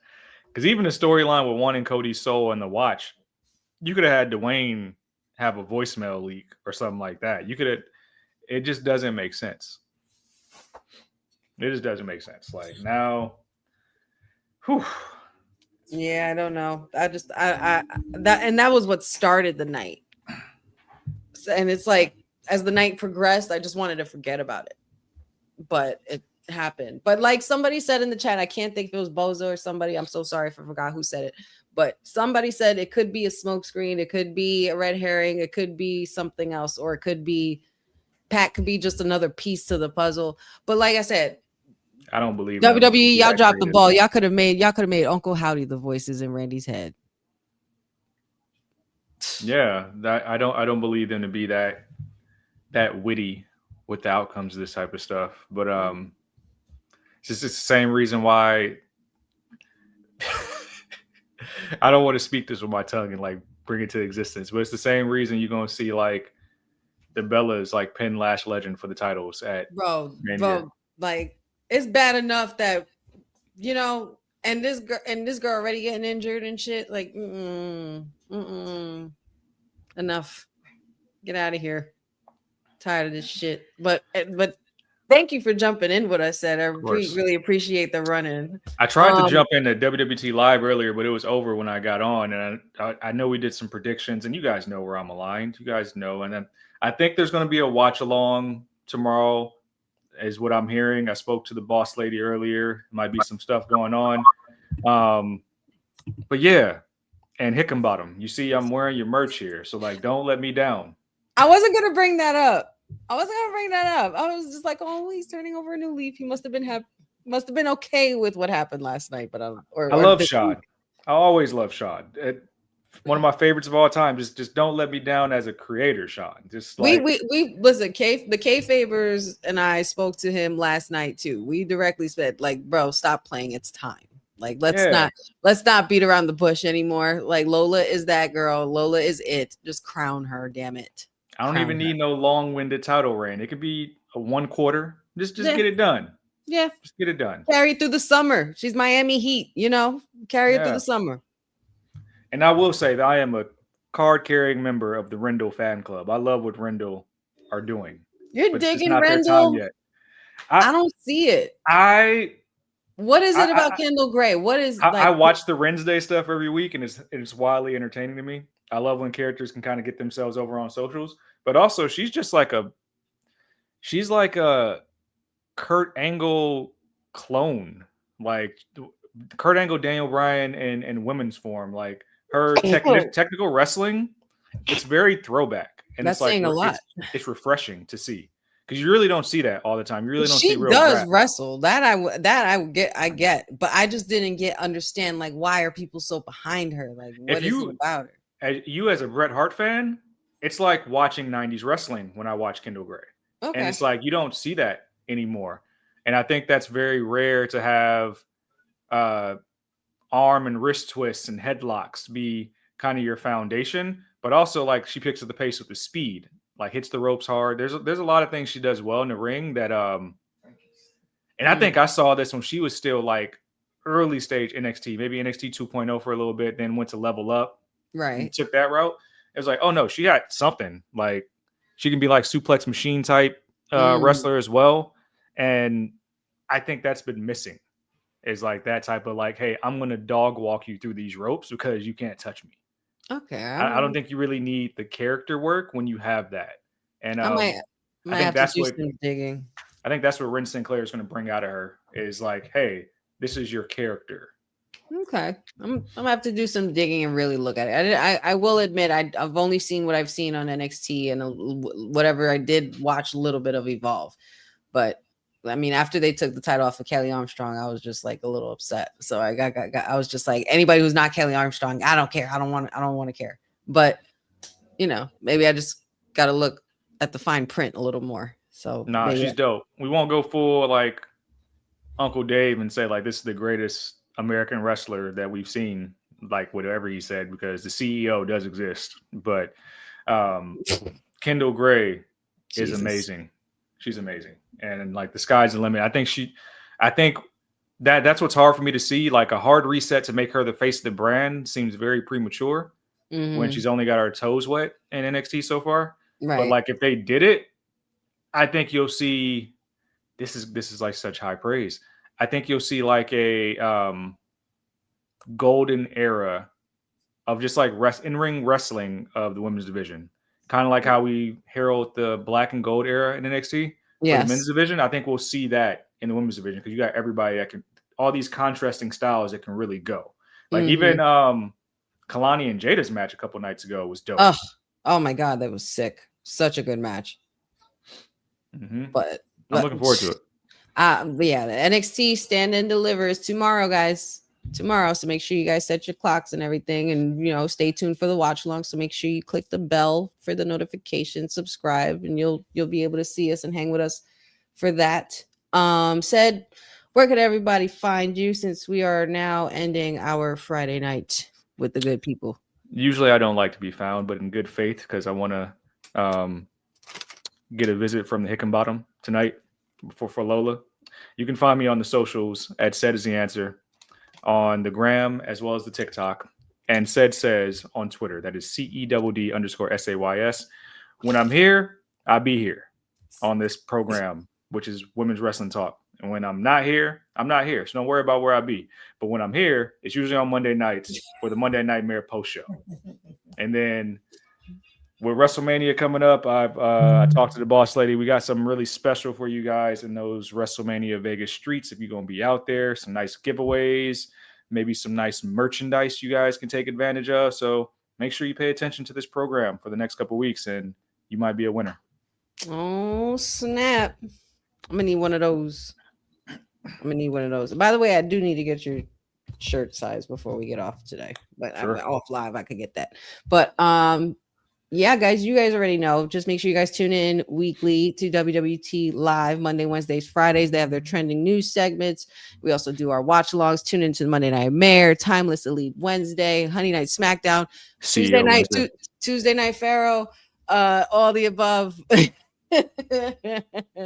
and all the things we got going on. All of our colleagues here at WWT and All-Star Fandom. Shout out to Dion and Will at the Kayfabe podcast. You'll find me there on Thursdays with them. Friday night, next Friday, hopefully it'll be a better Friday than this one.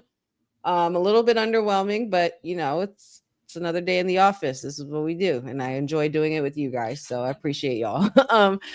Find me when all things Wrestling with Honey. I'm like stumbling on the socials. Wrestling with Honey, Instagram, Facebook, TikTok. Wrestling with Honey podcast on YouTube as well, and merch coming soon. Merch coming soon, y'all. I promise. Merch coming soon.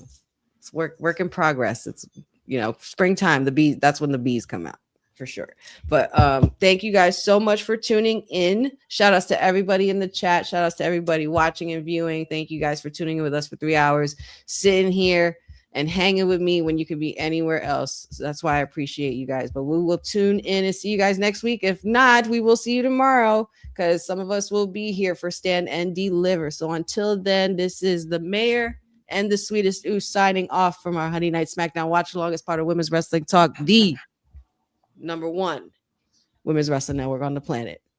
Have a great Thanks for joining WWT. Don't forget to like us on all social media platforms at WW Talk Pod. Like and subscribe on all video and audio platforms like yesterday, my G.